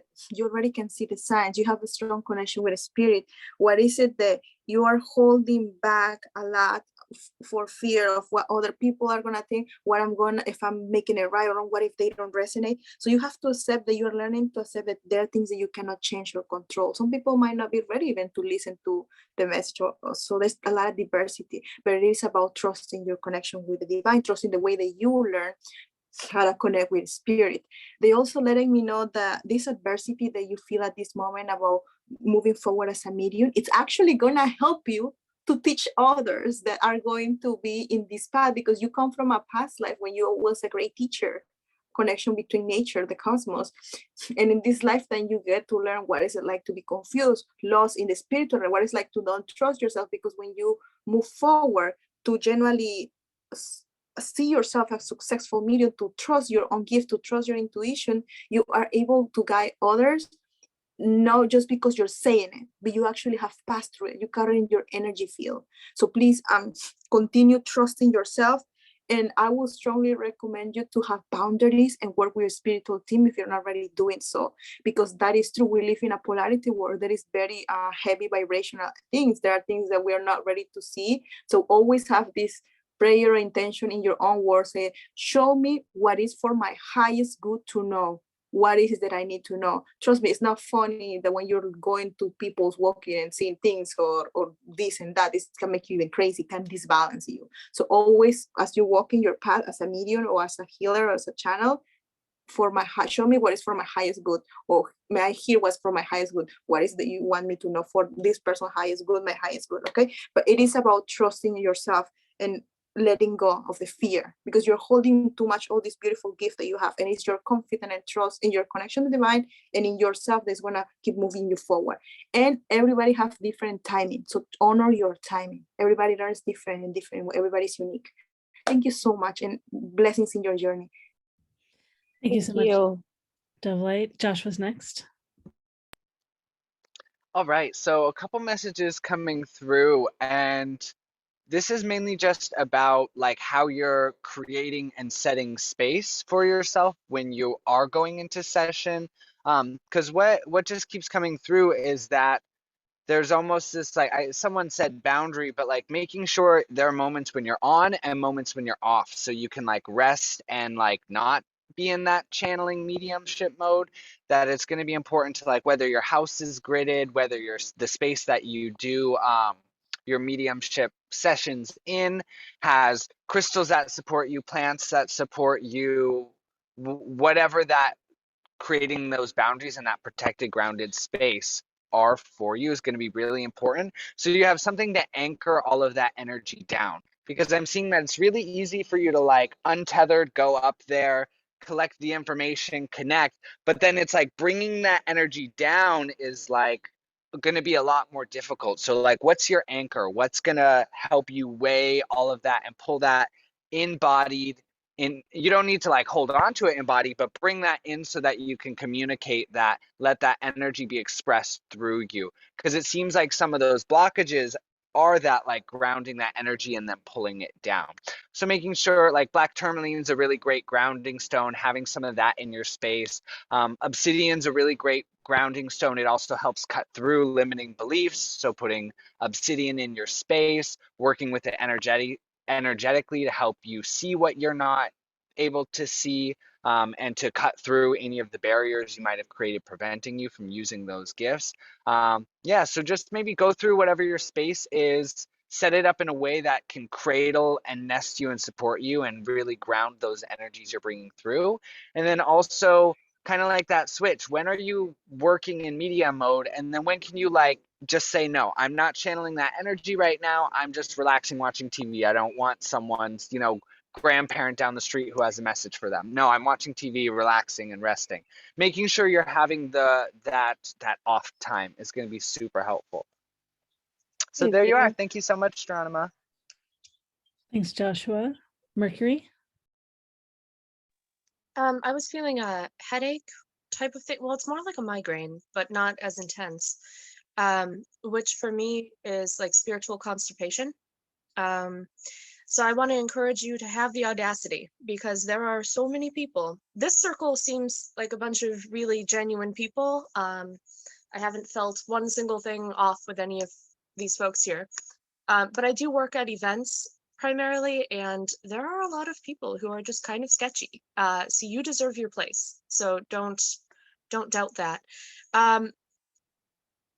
I also feel like this need to please or people pleaser thing, that if you have this gift that it's then owed to everyone, and that's not the case. And I think people are kind of touching on this, but I want to encourage you to spend a lot of time alone and or in nature, because Earth has enough energy for all the beings on it. Otherwise we wouldn't be here. But you are not, it's not your personal responsibility to get that to everyone, especially those who are not doing their own work. Of course, people who don't have bodies have a harder time communicating with people, but like other people are saying, set your office hours and just have the audacity to put yourself out there. I know you've got this. So thank you. All right, thank you, Mercury. Anyone have anything else to share with Geronima? Great. Geronima, thank you so much for your question. And how great that you're becoming a practitioner. Great. Or a practitioner. All right, we are going past 8:30, so hopefully everyone that wants to ask a question can stay. Hopefully practitioners can stay long enough. We have Katie in line next.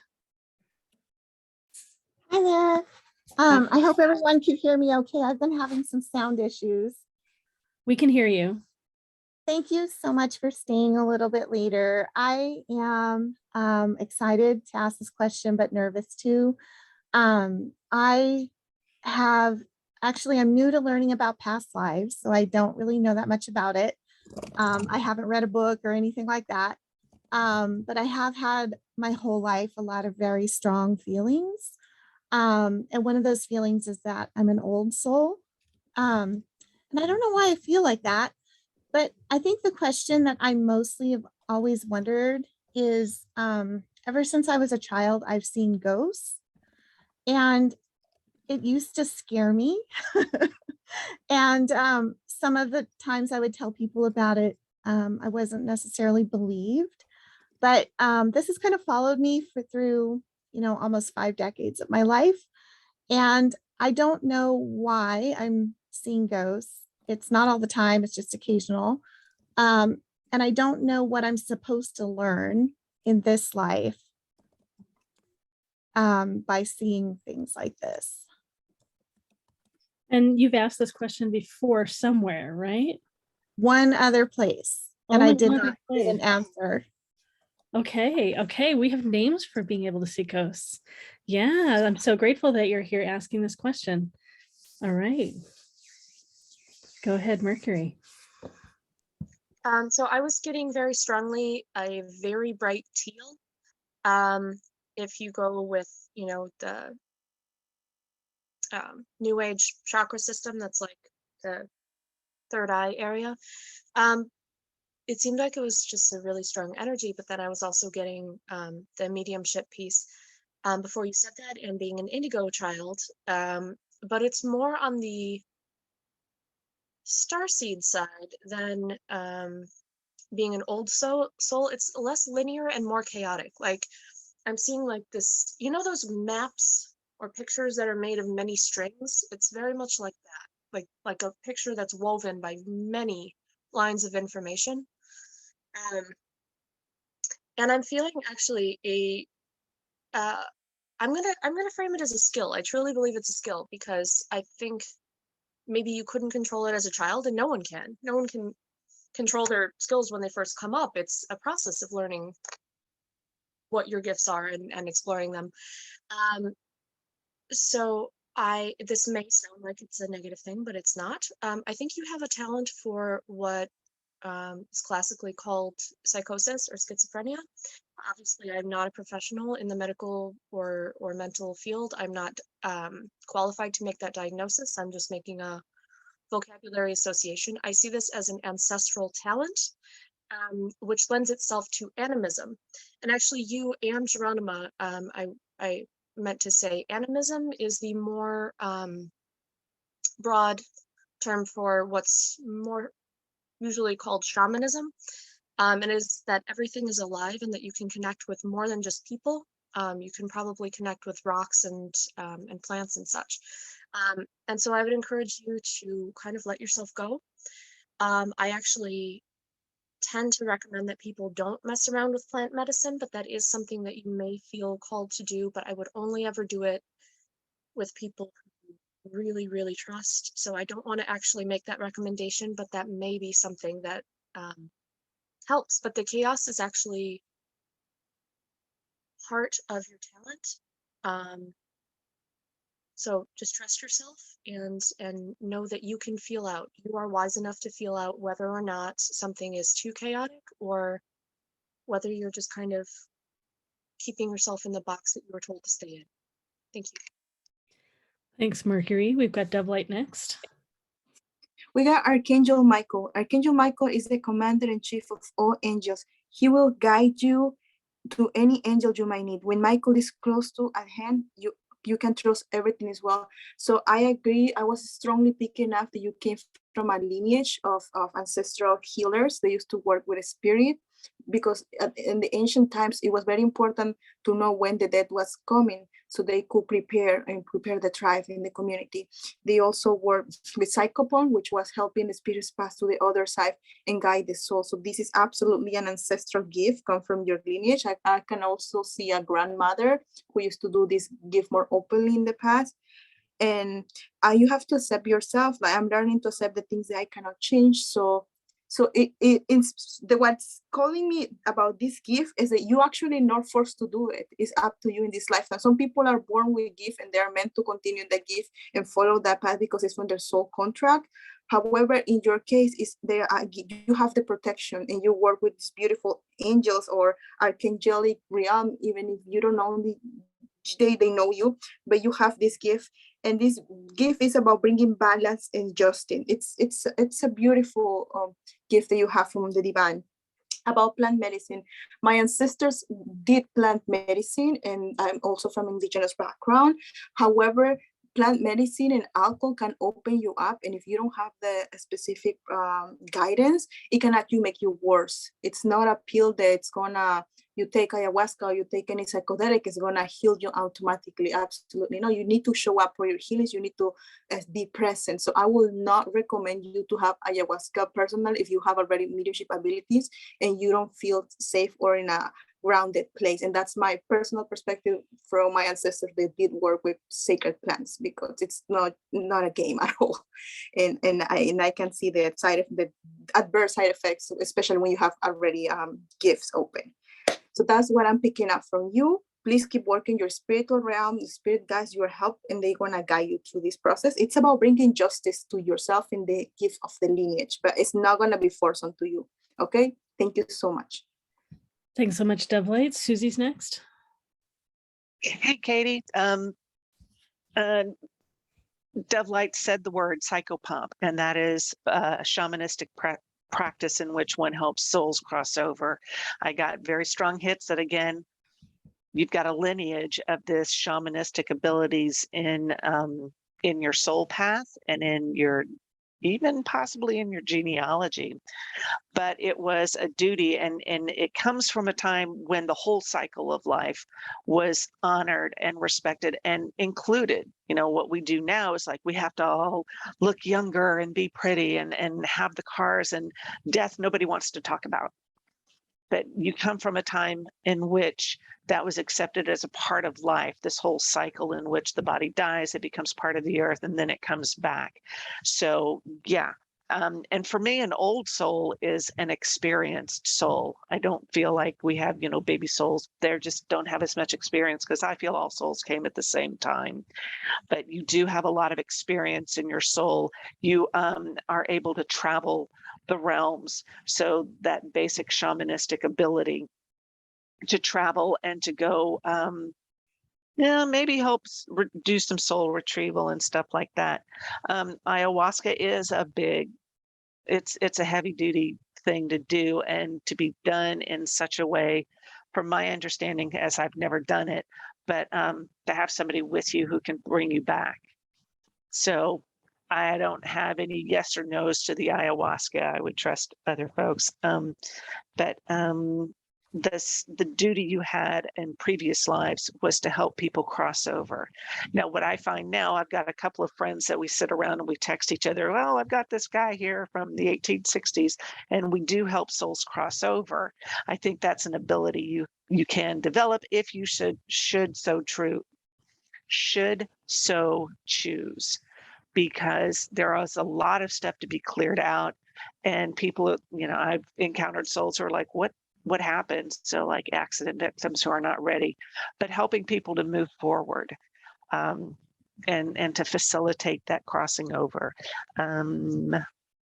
Yeah, I am getting incredibly strongly that, you can do this or not. If you choose not to do it, it's no reflection on you. You have done a whole lot of it. So if you choose to share it with other folks, great. And if you choose not to, great. No, this is one of those less encumbered lifetimes I've seen for you. So well done. Thanks. Susy, thanks so much. Karyl Faye's next. I have a question for you. I'd like to know how you see the ghosts. Do you see them solid as human? Do you see them as apparitions? How do you see the ghosts? So I see them as see-through and white. They're actually white, but I could see the wall behind them. But I could also see their facial features, and I can see where they go through walls. So I see them going upstairs that are not there and stuff like that. Okay, so that would be an ectoplasmic apparition. And many times those aren't actually spirits or ghosts. Those are energies that have been left there by spirits or the people that have lived there. So that would be my first thing that I recommend, is for you to decide if it was actually an incarnate being that you were seeing at that moment, or whether it was the energetic pattern of a person there. I also got that you were a seer in at least 13 of your past lives. And so the clairvoyance is there. You have that ability automatically, again, whether it's through lineage or just lifetimes, you have been a seer, a clairvoyant. Many clairvoyants can see both the energetic beings that are left, as well as the spirits, the apparitions. Many people, you might start seeing people as solid beings. The clairvoyance changes dramatically with every spirit, just like we're all different. Every spirit is different, and they will come to you in different shapes or forms. I also recommend, if you want to do anything with this, that you get into a group, a development circle, because many times there's subjective and objective clairvoyance. Subjective is when only you can see it. Objective is when everyone in the room can see it.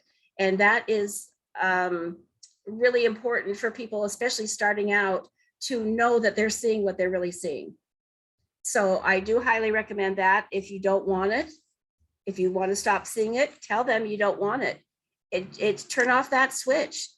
No spirit, no guide, no guardian, no family member, no nothing can do anything for you unless you ask for help. They can't interfere in your life unless you ask.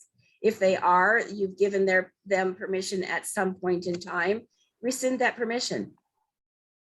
It's just that simple. Say, you know, in the name of Jesus the Christ, I change my contract. I no longer want this, and so it shall be. And it's done. Again, just like cord cutting or ho'oponopono, you may have to do it a time or two, because when that energy connection is broken, they will feel it and want that connection, the Aka cords, to be reattached. And so then you do it again and you do it again if you don't want this gift. But with 13 lifetimes as a seer, I feel you're destined for greatness. You need to take some classes, learn some things, study with someone that can help further your education so you can help others. Thank you and good luck. Thank you so much. Thanks, Karyl. Faye, Joshua's next. Oh, you're muted. Let's get you or something. Turn on your microphone. Okay, can you hear me? Yes. Okay, so I pulled in one specific past life just to kind of bring some context and maybe understanding of like what you've done in the past that might shed some light on what either you're wanting to do now or kind of purpose-wise. So I pulled in one specific lifetime. This was a lifetime where you were part of like a search and rescue team. So this is like in higher states of consciousness. We call it Blue Avian, but it was a Blue Avian lifetime where you went around and you rescued consciousness before it was destroyed. So in whatever dimensions, timelines, planets, there were different wars on consciousness going on. And you were like part of this search and rescue team that would go on to, you know, planets, different levels of consciousness, and rescue as much of the consciousness that was there, that was incarnate, as you could, and get it out before the planet could no longer support that life anymore. So totally going on with the psychopomp aspect of it, like your abilities are really at this core of like locating, finding, and helping transition. So it might not necessarily be like humans, incarnate humans on this planet. It might be like stuck, you know, crystal energy that needs to be moved, or stuck planetary energy that needs to be moved. It's really about like seeing and understanding energy and consciousness and helping it shift and move into new ways of being. And so one thing that also came through that is connected is part of what you're here is just like holding the vibration of that ability and keeping it in the genetic code, keeping it in your DNA and passing it on. So it might not necessarily even be that like you need to use this gift or you need to do it. It might be your daughter, your granddaughter, your great, great, great, great, who is still an aspect of you, but the gift might just be being passed down the line until it's ready to be used in whatever form you and that ability are going to do that for. So keep your expectations for yourself as low as possible. Have fun with it if it's what you want. I love everyone's recommendation of like practicing with other people, because that's what you did in this past lifetime. You were part of a specialized team that rescued consciousness. So if you can find that same team to work with, whether they're incarnate or just spirit guides, find a team that can help support you and that you can bring all of your abilities to, where you're seen and seeing and heard and hearing, and then really just let that community help raise you up, even if it's not using your abilities at all, but that having that family to help support you in all of your abilities, because you have a lot of other gifts, not just this mediumship. That's just kind of what we've all been focusing on, but you have all these other abilities that are really beautiful that can be supported in group and in community. So thank you so much for your question and best of luck. Great. Thanks so much, Joshua. Mercury, and then, yeah, Mercury.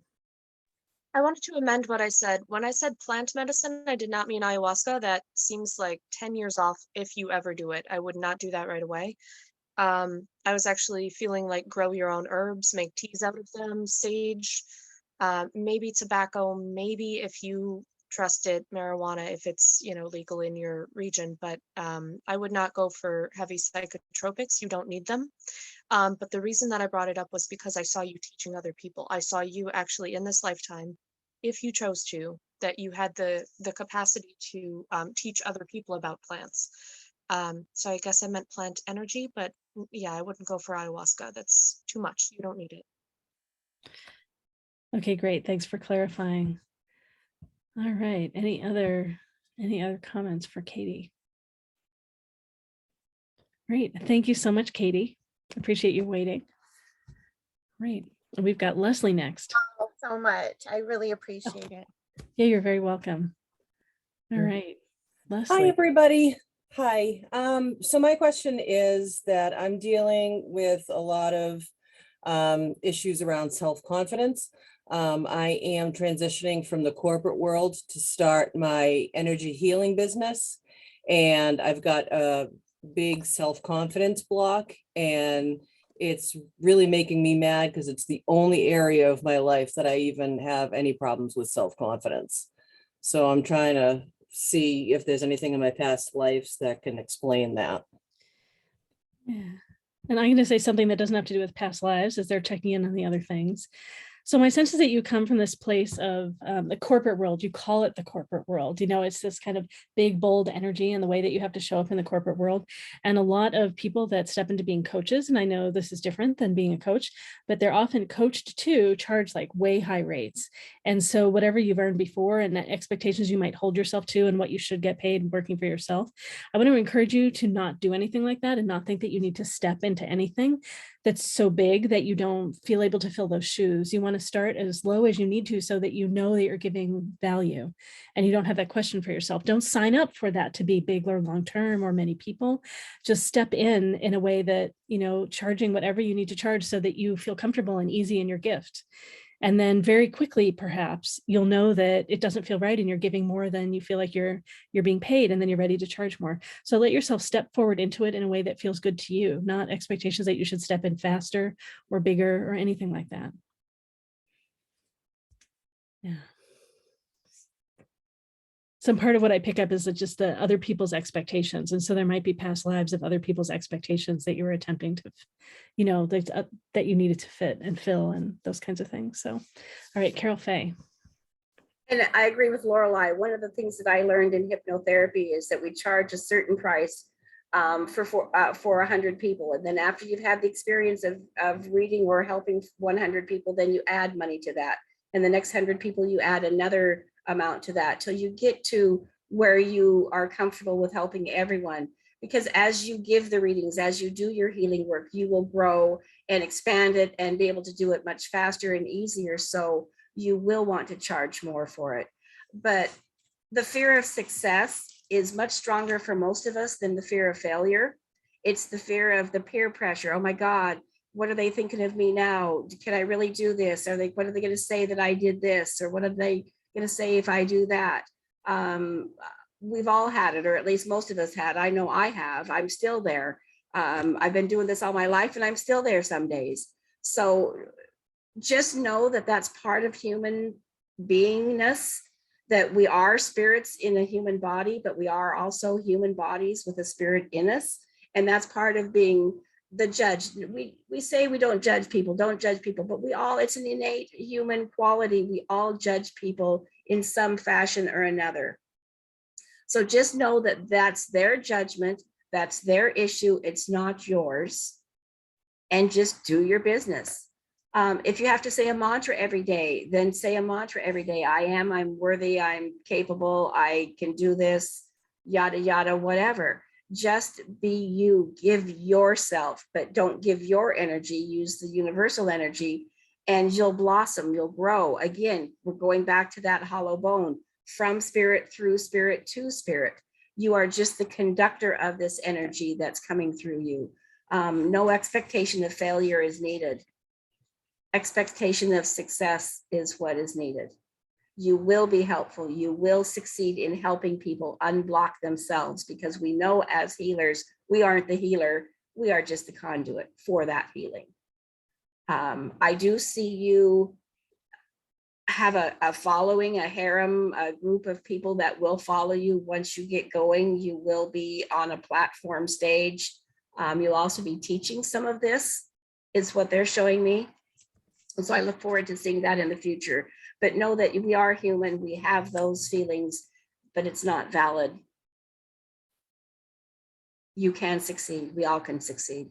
Thank you and good luck. Great, thanks, Karyl Faye. Joshua's next. All right, so I pulled a couple cards and messages coming through from past lives. There's this energy right now that you're almost like shooting blind. Like, I don't really, like, you know what you're doing at a core level, but a lot of the mind stuff, a lot of the like, you know, support or structure that you had in the corporate world, where it's like, here's my memo of what I have to do and my tasks I have to accomplish, like they're not there anymore. And now you're figuring out basically how to run your business, how to market yourself, how to do all these things for yourself. So let yourself shoot, and maybe you miss a couple times, but if you're not making those decisions, then that's going to hold you back more than like missing and having to like try again. So let yourself make some mistakes, because it's like, I think someone was saying, I'll give credit to them if I remember, that like none of us come into this world knowing how to use our skills. Like I think it was Mercury. Yes, Mercury was saying, none of us come into this world knowing how to use those skills. So you're learning new skills. Let yourself try it out and practice. And then also in this past life, what was coming up was there were a lot of other people, specifically this was you growing up in an orphanage in France and like being taken care of, and then feeling like you need to repay those debts, or like it's your job to repay all the people who have helped you. And so that's still looking backwards though. Like, make sure you're looking forward and you're not like doing that same thing where you're like, all the people who have helped me get to where I am, I owe them. And it's like they were stepping stones, but don't go backwards and touch each of those stepping stones, because you already went that way. That's where you came from. Keep going forward. And you can send gratitude to them, but it almost feels more financial. Like there's this expectation to pay back people or be financially responsible to people who have helped you. And you don't need to do that, whether that was the past life where you did that, or like some sort of behavior that is still coming through in this lifetime. And then some of that self-doubt of like, am I going to be able to take care of myself? Am I going to be able to protect myself and protect my family? And I know you can, and you know you can. So whenever the doubt comes through, like, just say no to it. Like, no, I don't consent to those thought forms, those beliefs, those ideas that aren't true. They're just trying to get me to doubt myself, to fear myself, to generate energy for whatever else is trying to feed off of that. So just say no and trust that you can take care of yourself, support yourself, protect yourself, provide for yourself, and have that abundance, have enough. Because within this past life, and it's still a pattern that can come up, is you're looking to the future with this like expectation of like overwhelm, or like, I'm going to get to a point where it's all too much and I'm going to almost like that drowning energy. It's going to overwhelm me. And you're creating that future bubble popping. The bubble's not going to pop. You're not going to drown or get overwhelmed, but you're putting that expectation in the future, so that it's that trust that you've got this. You might miss a couple times, but you're not going to make cataclysmic mistakes that are going to, ruin everything. That almost no one does that anyways. It might be little mistakes that feel that way, but it's all going to work out and it's all going to be okay. And you got this. So best of luck, Leslie. Thank you. All right, we've got Susy next. Go ahead. Okay. Hey, Leslie. Welcome to the wonderful world of, I wish I had another alliterative thing, but, Joshua was talking about making mistakes. Don't look at them as mistakes. Look at them as lessons. What did you learn from it? What's your takeaway? trusting the information that you get. I've given a reading that somebody said, oh, that was so far off, and yet it was right in a different way. It was like looking at a dog's energy. The dog I saw was bright and fluffy, and she's like, I had a pit bull. It's like, dog's energy is light and fluffy. So you look at the lessons, you're gaining new experience every time. So practice, practice, practice. I understand coming from a corporate world, the wonderful world of woo-woo. Thank you, Mercury. That's awesome. But from the corporate world, you had very clear-cut metrics that you had to follow, and you don't get that here. We don't have those sort of metrics unless we're looking at the business. So you have a lovely background in which you can look at the business. I was talking with friends of mine today, and there is that whole like, I'm a mystic, I'm not supposed to worry about the business part of it. You have that background. So that's giving you, I feel, an edge, because we can spend all kinds of time in the ether, but we do have to look at it as ultimately, as you said, you're working on your healing business, and that's great. The other thing, so you're looking at the lessons and also gratitude and looking at your blessings. One of those blessings is having a community, finding those folks around you, like us. So coming to these events and finding folks you can work with. In fact, Laureli, I'm sure will lead in with some sort of, we have a practice circle coming up at some point, and learning those things so you can try new things. Have fun with it. I do enjoy the idea of having fun with it. I get rather effusive, and I have a great time doing what I do. So find those things that you love doing. You may not love doing, I don't know, I can't think of anything I don't love. Oh, I don't like doing romance GPS in the psychic world. I don't like doing that. And so I don't. But there's so many other things I love. So identify those things, because I feel we can all do the things. We just got to figure out what resonates best with us. And as you're, like they say, do what you love and the money will follow. Sometimes I don't feel like it follows enough or fast enough, but it is there because we are all working together. Our currency right now is energy, and shifting the energy in such a way so that we can flow with this weird paradigm shift that we are doing. And we can do it as long as we are staying together, as long as we are banding together to create the reality we want to see. Because, you cannot help but focus. I mean, Einstein says something like everything's energy. You can't help but manifest the result you're looking for by focus. You can't help but make these changes happen when you focus your intention or energy on it. That's not philosophy, that's physics. So you see yourself doing these wonderful things, and those past lives that have that metaphysical, that thank you, Laureli, that have that magic to them will come forward and help you to work with stuff. Ask for help. And like Joshua said, you've got this. You can do it. And we're here to help. Thank you. Thanks. Great. Our next learning circle is Thursday, July 28, and our next training panel is Monday, July 25. Before then, that's where new practitioners step up on stage and we support them to be on stage. We've got more panels and more fairs also. All right, DoveLight, go ahead. I'm getting the energy of forgiveness. This challenge is not worth your energy. Pray for the peace of all involved and let it go. Judge less and love more. And also surrendering. I can release my need to control. When I'm picking up right now, it's we have some lifetimes when we learn about love and what to do and not to do. Well, everything it's a blessing per se. But it's telling me that you were involved in a soul group where they did something against another type of business at that time, because at the moment you weren't able to see how much effort that person did to do that group.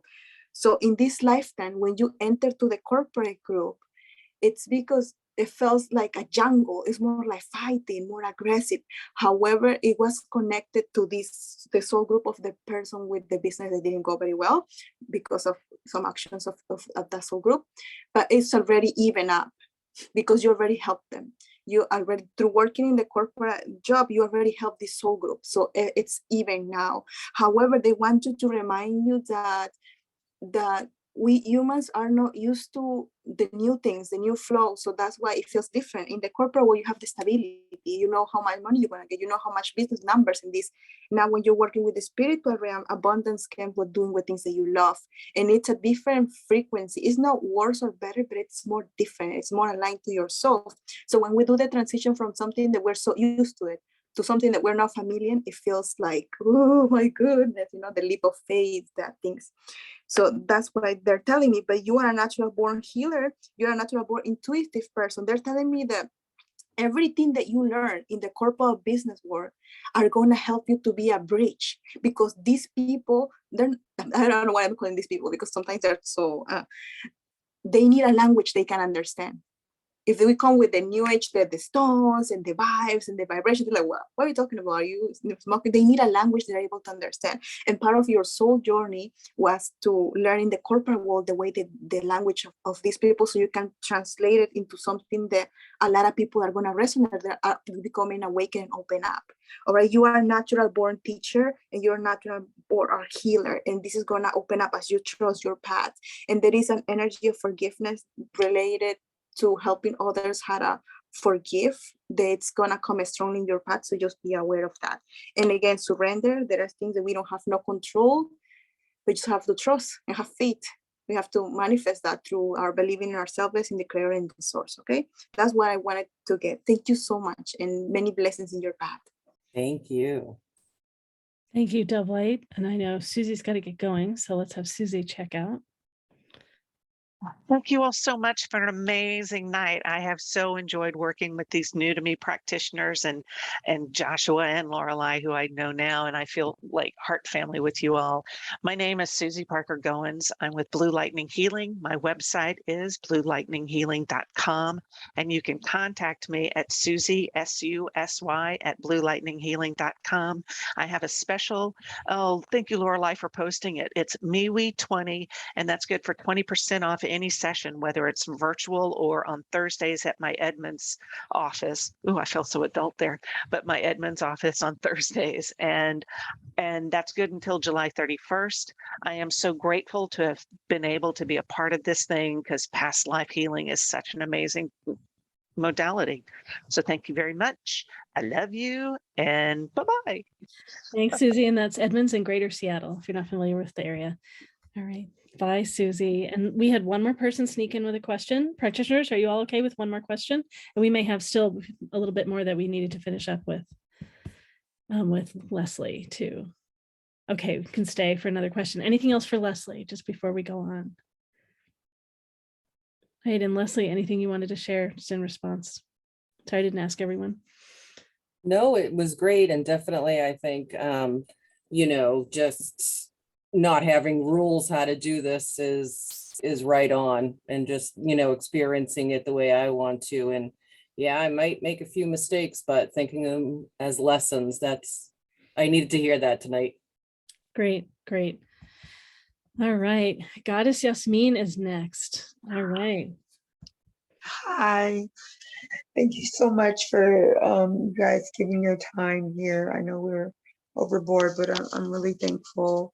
I'm just gonna kind of make my question kind of short, and I'm really interested to see what you guys are gonna say. So basically, like, as far as past lives go, I feel like I've lived so many lives, it's not even a thing now. And like, I have recurring dreams, like I was like Jesus on the cross, and today they told me to like pull a card from my divine feminine, and I pulled the Mary Magdalene card. The apostles of the apostles, on the bridge between heaven and earth. I'm fully human and fully divine. And I've just been having a hard time the last couple nights sleeping. I've been having a lot of visions that I know aren't my deaths, but like the deaths that I witnessed, because I'm also like a medium.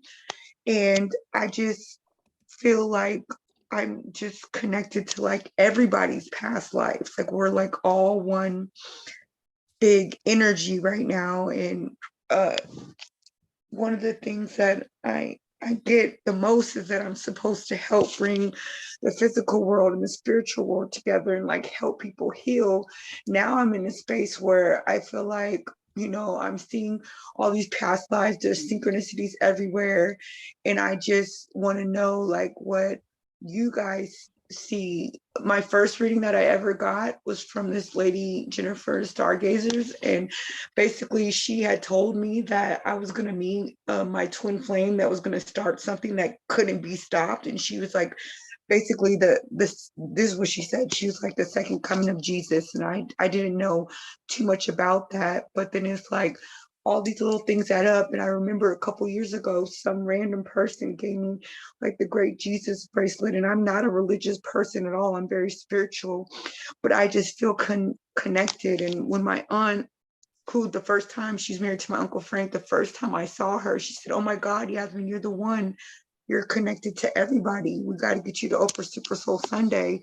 And that's something that I've been aspiring to do.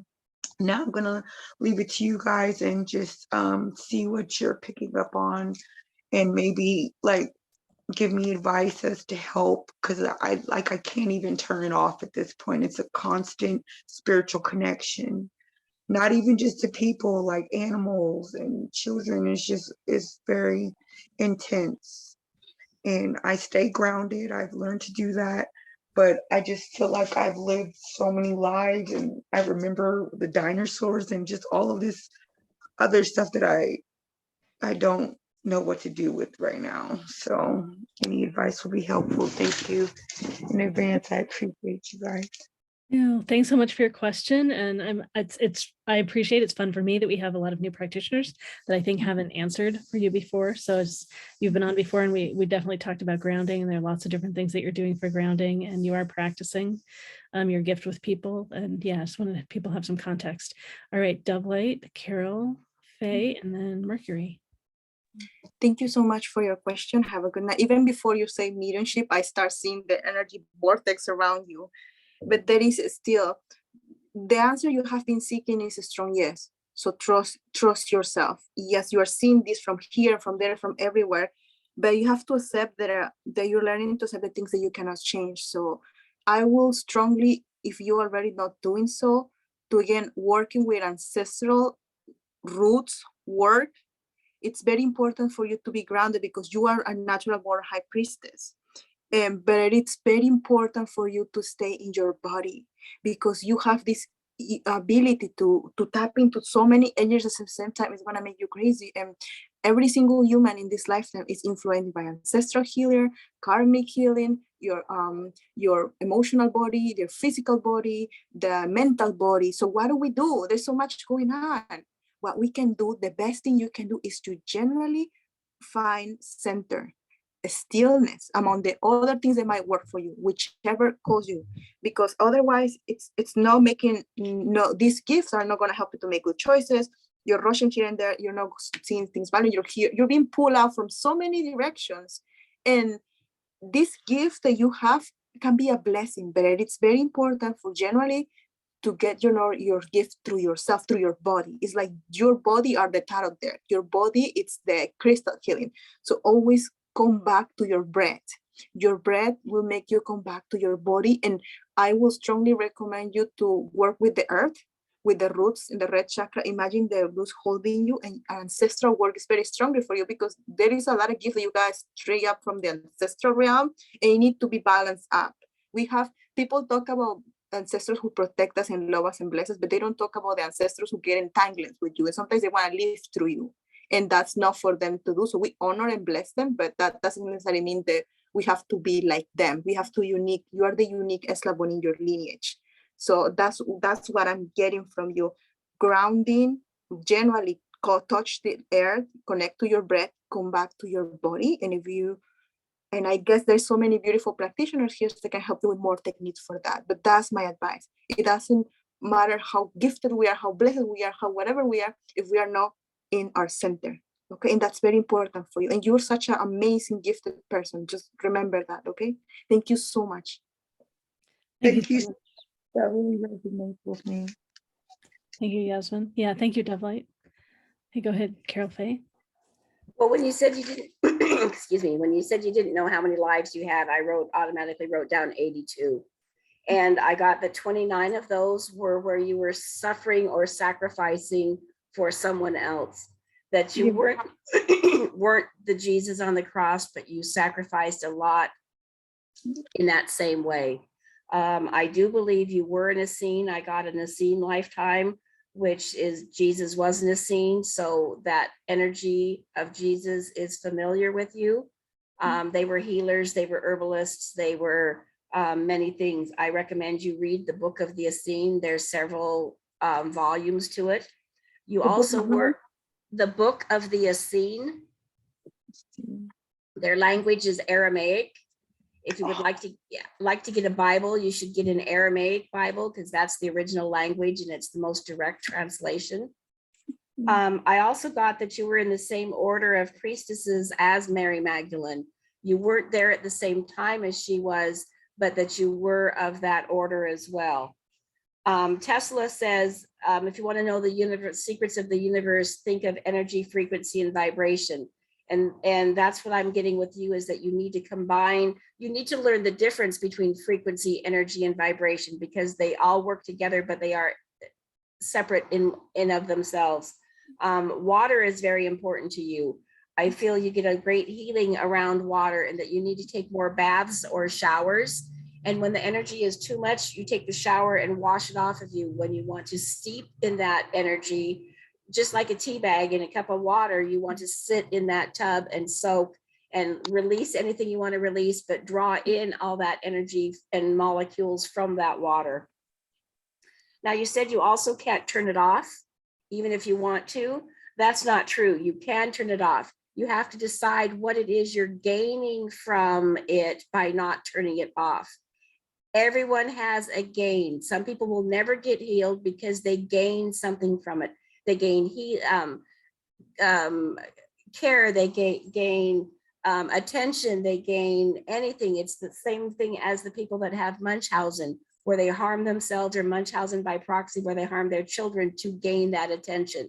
So there's something that you're gaining from this by not shutting it off, because all of us can shut it off if we want to.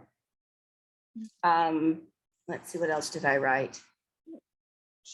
Also, that this life is not about sacrifice. You've done that enough. You've done that in 29 lifetimes. That this life is about giving back the knowledge that you have received from these 82 or whatever lifetimes that you have lived, to tap into that past of the Essene lifetime, to tap into that past of the priestess lifetime in the Mary Magdalene order. I'm sorry, I can't remember the name that she was in, the order she was in, but you were there. You have that knowledge. You need to bring it forth to others, because there are people that want to hear you. Thank you and good luck. Thank you. I appreciate that.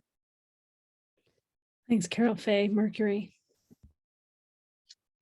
I'm not sure. There's a lot that came through. So I feel like you're worrying about a child who I think is your son, and I'm not sure if that's your current life. Well, I'm constantly worried about my daughter. She's trans, so she prefers to identify as being my son now, but I have horrible just nightmares about her. Time they stopped after I worked with Kai for a while, but now they're coming up, and then I'm seeing all these synchronicities with her age, and they keep on telling me I'm never going to see her again. It's very hard for me, because I've struggled with homelessness on and off, so my daughter hasn't been in my household regularly, but I feel like she's the only thing that gives me peace. But she's 15 now, and she wants to spend time with her friends, and I try, but I just tell her I worry about her, and I'm told I just need to believe that she's safe and protected, but I just keep on seeing these visions that I don't want to see. So I'm sorry, so this child was your daughter and wants to be your son now, right? She prefers to identify as male right now. Yeah. So so there's definitely some some ancestral issues around control. So that makes sense. I would suggest, may I be a little bit harsh? Yes, please. As gently as I can say this, either way, you're going to have to grieve your daughter. The person who she was is now becoming someone else, and it's very important that that's allowed to happen. And if you can't accept that, then maybe that's where you would lose her. I don't see this being a death. I just mean socially. She may struggle, or he, I'm sorry. He may struggle with some health issues currently, but I don't see anything being detrimental or a life or death situation. It's that you do need to grieve losing your daughter either way, and who she's becoming. But I wanted to move on to a couple other things. Laureli, I don't want to go too long, but I had a few things I wanted to say that might help with Yeah, the if Joshua and Karyl Faye are okay, yeah, I'm fine with, and DoveLight, I'm fine with this. Yeah. So I wanted to make this suggestion. I've got a lot of notes here, so I'm going to put it on the keyboard here. Okay. I suggest, first off, don't identify yourself with everything you see or everything you experience spiritually. I think it was Karyl who was saying about being a hollow bone. Allow yourself to be a vessel for the divine, and, you know, accept the beauty that comes with that, an equal part for yourself and, you know, the other person that you're helping. But identifying your ego with it, your identity, because I know ego has a bad rap, but identifying yourself with your information will pull you off balance, generally speaking. So I would suggest these divine experiences are beautiful, but if you start to associate yourself as Jesus, Never. mind-wise, that it's hard to explain. Mind-wise, you like don't necessarily say like I am Jesus. It's entirely possible you're part of the same like oversoul constellation. But recognizing the divine in yourself first and foremost. Don't deify your mind, but also Jesus was a person too, and you are a person. And by that alone, you are equal. And I believe he said something along the same thing, treat your neighbor as yourself. So make sure you have that equality, but don't go over into that. I'm having a hard time describing that. One thing that may help you is to look into other traditions besides what is mainstream, especially as we move into the current where the mainstream is trying to pull us. Christian Gnosticism, I can spell that in the chat if you like. Yeah. Maybe, or esoteric Christianity, those may have some helpful lines, because this is very heavy stuff. There is a Christianity that predates who we know as Jesus, and it is essentially to find the divine light within yourself. Right. That is genderless and timeless, and does not need to be worshipped other than to have, you know, of course, an abundance of respect for everything divine. I also worry that you may be, I don't want to say worried, but I would like to humbly caution you to look out for who is sending you these signals, who is telling you these things. Yeah. Because sometimes there are false light entities who are people who, kind of like people who cosplay Elvis. They'll try to do that for divine figures, especially I've seen Jesus and Archangel Michael. And so they will actually shine this light at you. They will give you true knowledge. They will inspire things in yourself. They will give you this clarity in your skills and beautiful dreams, or even terrifying dreams. But they are doing that to awaken your gift so that you then do it for them.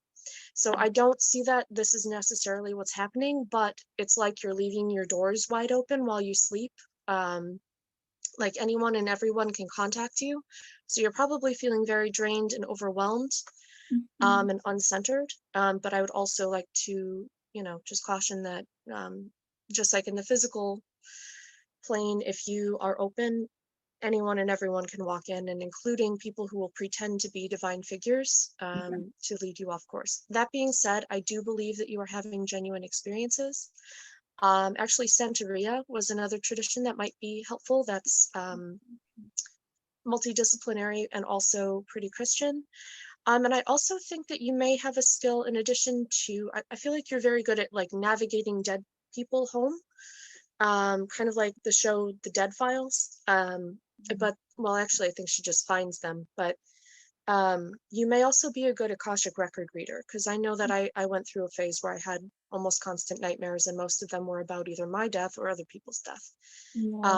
So you may be a death doula, you may be able to read Akashic records, but the first thing is going to be establishing grounding boundaries, and just keeping in mind who is asking these things of you, who is showing you these things, and then just centering back into your heart and the divine timeless light within you that is, you know, everyone, because you are equally worthy to live this life as anyone else. You don't have to be a saint. You're beautiful energy in yourself.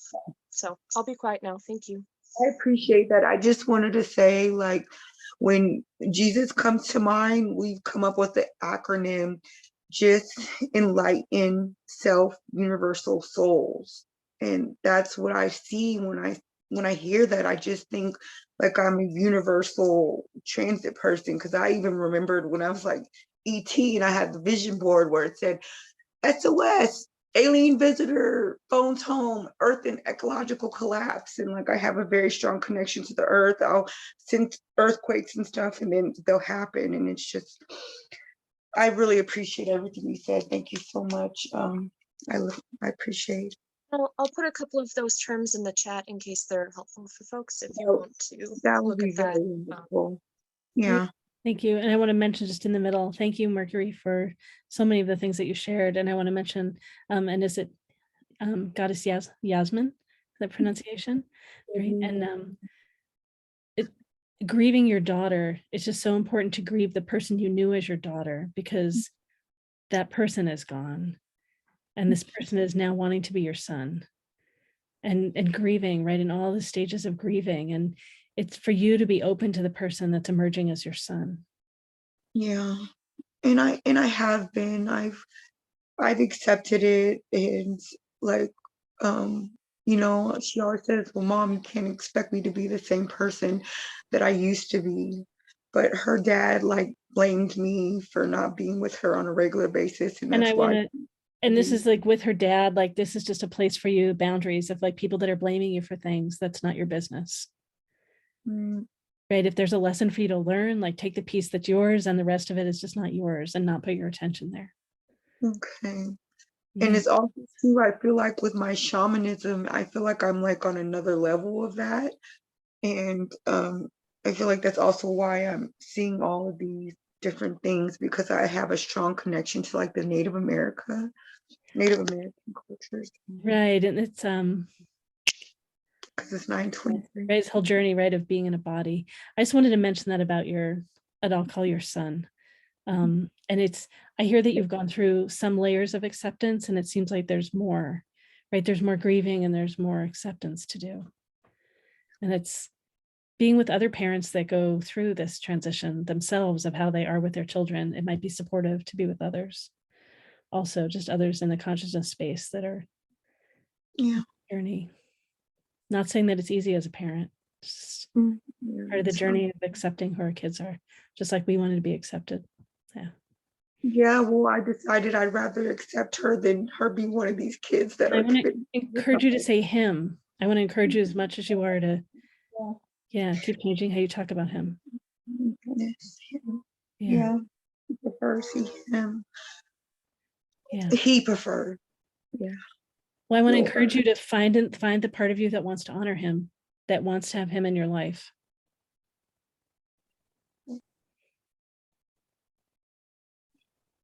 Like discover how he can be in your life in a more powerful way even than your daughter was.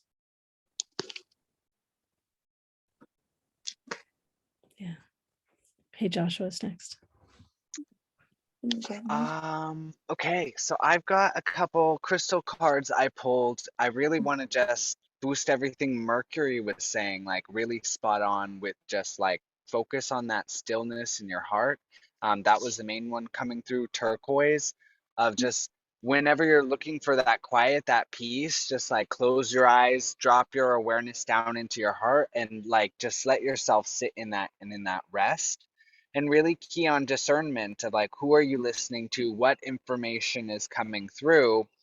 And then use that to channel it through your heart of like, how does this feel within me? Does this feel aligned with like what I know is for my best and highest good? Or is there something that feels icky about this?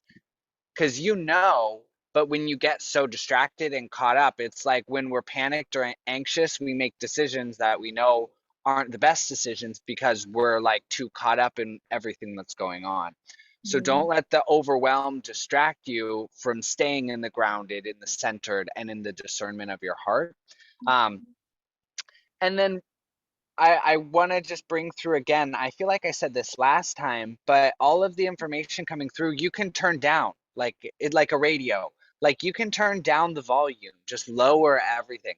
It's like if I'm studying and I'm playing background music, if the music is all the way up to 100, like I'm not getting much done because the music is too loud. But if I can lower it to a frequency that can benefit whatever I'm doing. So you can have information come through in a really soft, gentle, quiet way. That's what I pulled celestite. It's a really soft, angelic frequency stone. It's like, let the volume just be more in the background. And then if something catches your ear, be like, wait, say that again. Can I, let me hear that a little bit louder. But if you're always walking around like with headphones in blasting music, you're going to start damaging your ears. Like that's just how that works. So make sure you're not hurting yourself by letting everything be so loud around you that now like you're damaging your ability to receive and discern and be aware of information that's coming through. Last thing is a crystal amethyst is coming through. I mean, this is a pretty stereotypical like third eye stone, but I think it'll be really helpful for you. It's coming through that like a lot of stuff is coming in dream time. I know you were saying whether you're having nightmares, and that's again something that like you're allowed to set boundaries and like healing containers around. So like set an intention before you go to sleep of what you want to either have information come through, whether you want guides that you can trust to protect you or keep you safe in dream time. So you are not a victim to these nightmares, but if they're going to keep coming up, maybe you can ask for support and help through it. I know you were saying you were working with Kai, and if that was working, maybe it's time to go back and continue that practice until you feel ready to do it on your own. But you have support, you have help, you have guidance and love and light and everything available to support you. And so keep reaching out for that, keep asking for that. If you need to come to a panel every week to ask more questions, then keep doing that. So I think it's really awesome that you're asking for help and that you're being really brave in this and wanting to learn more, having some of those sources that aren't just whatever entities or beings that you're channeling to kind of help be like, wait, is this true? Or is this something someone's just convinced me is true? How does it feel in my heart? And then going from there. Okay. So best of luck, Goddess Yasmin. Thank you so much. And you've got this. Thank you so much, Joshua. I appreciate it. Definitely resonated. I got a lot of amethyst that I wear. It's the stone of spiritual connection. So. Great. Thanks, Joshua. Karyl Faye. Okay, now I know I already talked to you on the main question, but I want to touch on the trans subjects for just a moment. Back to what are you gaining from it? You are gaining something by not acknowledging that your daughter is now your son. You have to grieve that loss. That's why they call them dead names. If you have to provide a funeral and write your child's name in a box and put it in a box and bury it, then that's what you need to do. That child wouldn't be that child without you as their mother. You won't ever see your daughter again because your daughter is no longer your daughter. Your daughter is now your son. And if you want to continue a relationship with that son, you need to accept them wholly and not say their dead names and not call them your daughter or she or her. That is most important, that you give them the respect that they are asking for. It wasn't an easy decision for them. It's not fly by night. Right. And with you, you say you're accepting it, but in reality, you're not accepting it fully because you're gaining something from it by not acknowledging it. Now, this comes from my heart to your heart, because I have 3 children. I have a straight son. I have a daughter that's lesbian or bisexual and polyamorous, and I have a transgender son. So I know I didn't have to do the funeral for my child, but I know many others that have had to, because many times we need that tangible representation of something. We can't just do it in our minds. We can't just do it with our energy. We have to have that tangible representation. So write your daughter's full name out on a piece of white paper, typing paper, computer paper nowadays, in pencil, because that's a natural graphite item, and put it in a box and have a funeral for that person. Have a funeral for that name. You have to grieve the daughter that you're leaving behind, but you also have to have a celebration for the son that you're gaining. Otherwise, you will lose them both, and all you'll have is memories. And again, this is from my heart to yours. I don't mean to be judgmental. I'm just telling you, you have to grieve and you have to have that funeral, I'm feeling, to put it at rest. Honor your child. Thank you. Thank you. That it's not a coincidence that you said that, because she made like a TikTok and the song was saying, you know, he made. Okay, exactly. I just have a hard time. I just Okay, call practice. So tell us the story. Tell us what he did. Okay. He made a TikTok and it was like saying, oh, I dead that bitch Brianna, and now if you see me in real life, call me as your name. And he found these pictures when they were younger and with the pigtails and all of that, and then said, in real life, if you see me, you know, call me by the name. And she chose Max or Max's. I know. Practice, just keep going. You don't want to shame yourself into the ground. You're lifting yourself up. Okay. He chose Maxis or Max as their new name and says that he wants he, him pronouns. And we just recently did a poetry reading and he was saying about how he didn't understand like why his mind and body were telling him different things. And he asked me on multiple occasions, like, how do I feel about it? And I was just like, I just love you unconditionally, you know? And I always wanted a boy, and it's, I just feel like he said, I'm not that same person that I was before. You can't expect me to be the same. And, you know, I know we all have to change and move forward. I've changed a lot too, but it's just part of what it is, I guess, that I have a problem with it is because, you know, her grandfather, her father don't. His healing spirit. I have her spirit. His spirit.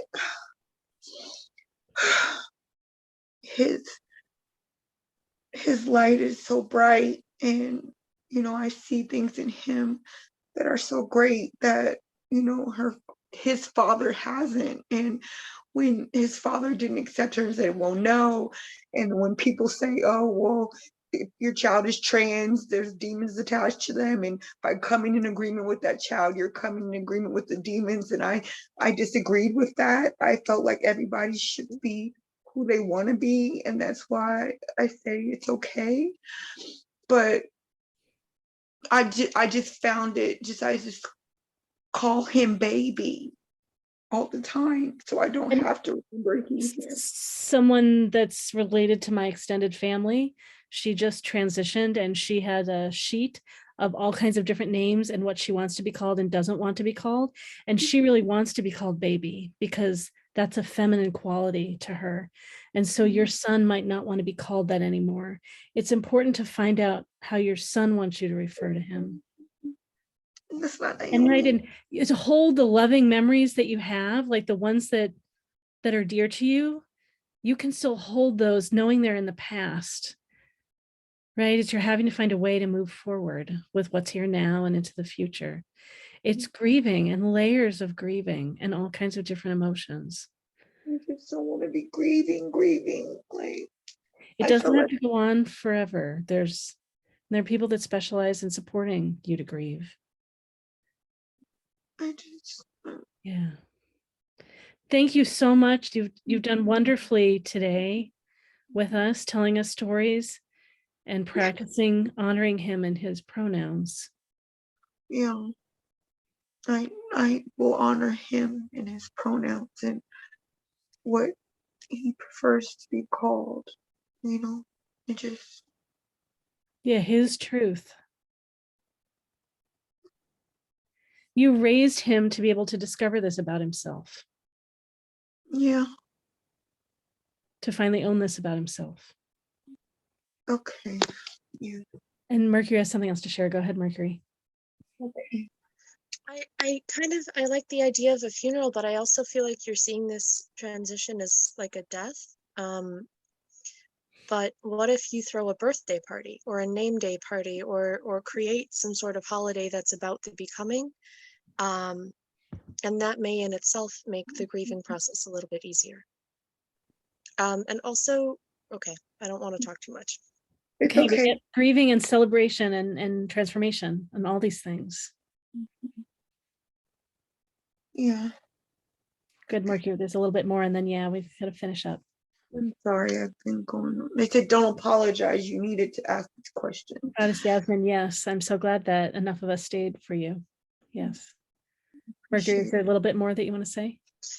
I wrote something down and I've been thinking about it. I have the prayer of Saint Francis saved as my screensaver because I really try to live by it, especially since I have been trying to do this professionally, you know, the intuitive service.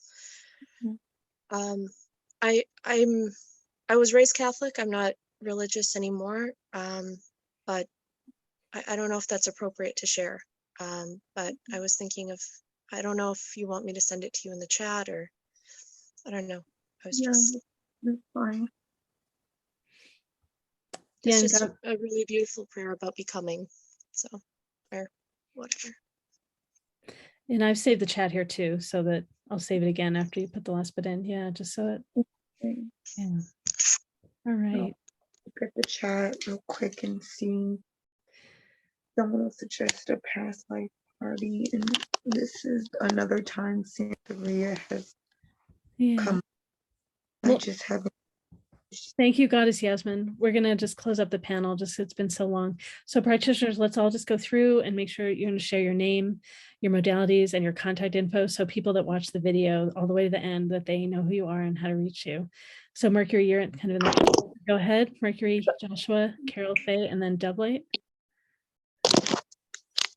Hi, I'm Mercury Arkadian. I'm an alternative esotericist. My background is in astronomy, physics, and anthropology.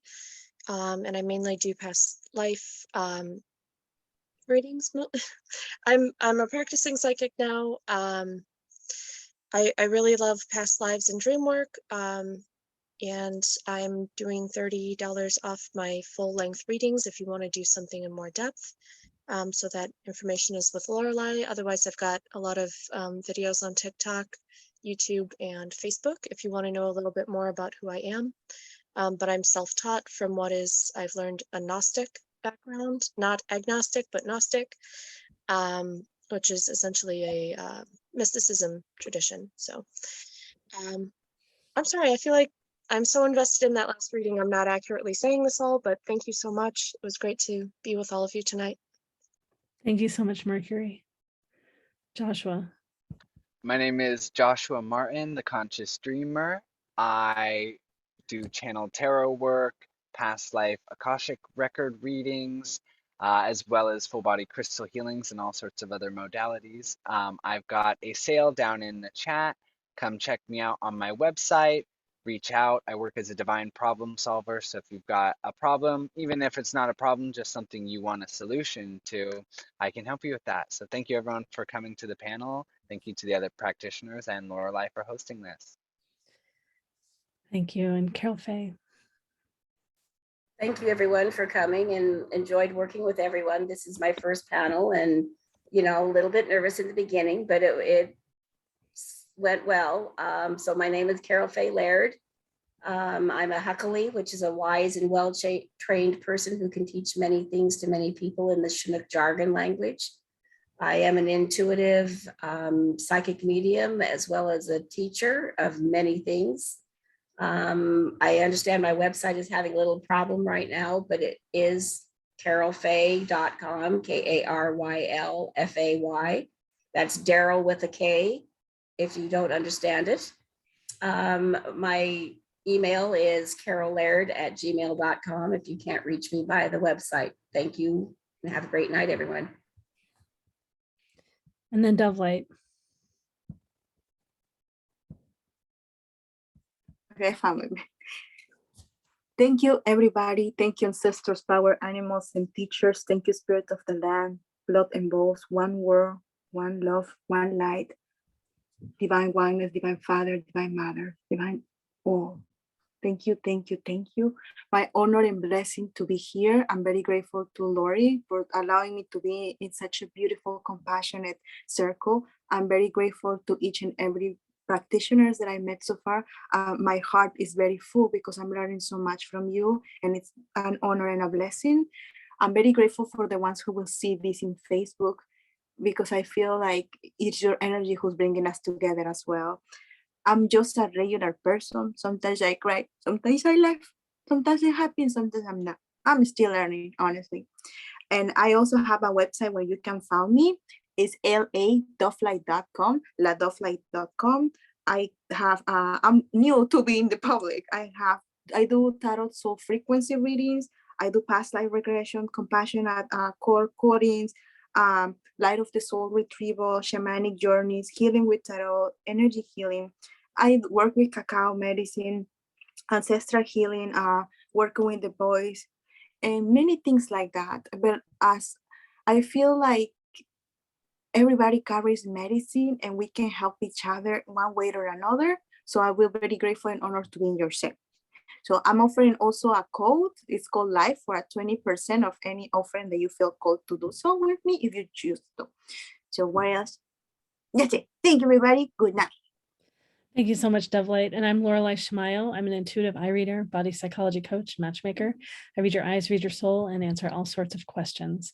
You can find out more about me at LaureliShimayo.com. That's LaureliShimayo.com. 40% off if you're here today. Information, come to another event if you missed this one. And you can find out all about our MeWe events at mewefairs.com, MEWEFAIRS.com. And if you watch this all the way to the end, thank you so much for appreciating the topic and the way that we support people. Thanks so much.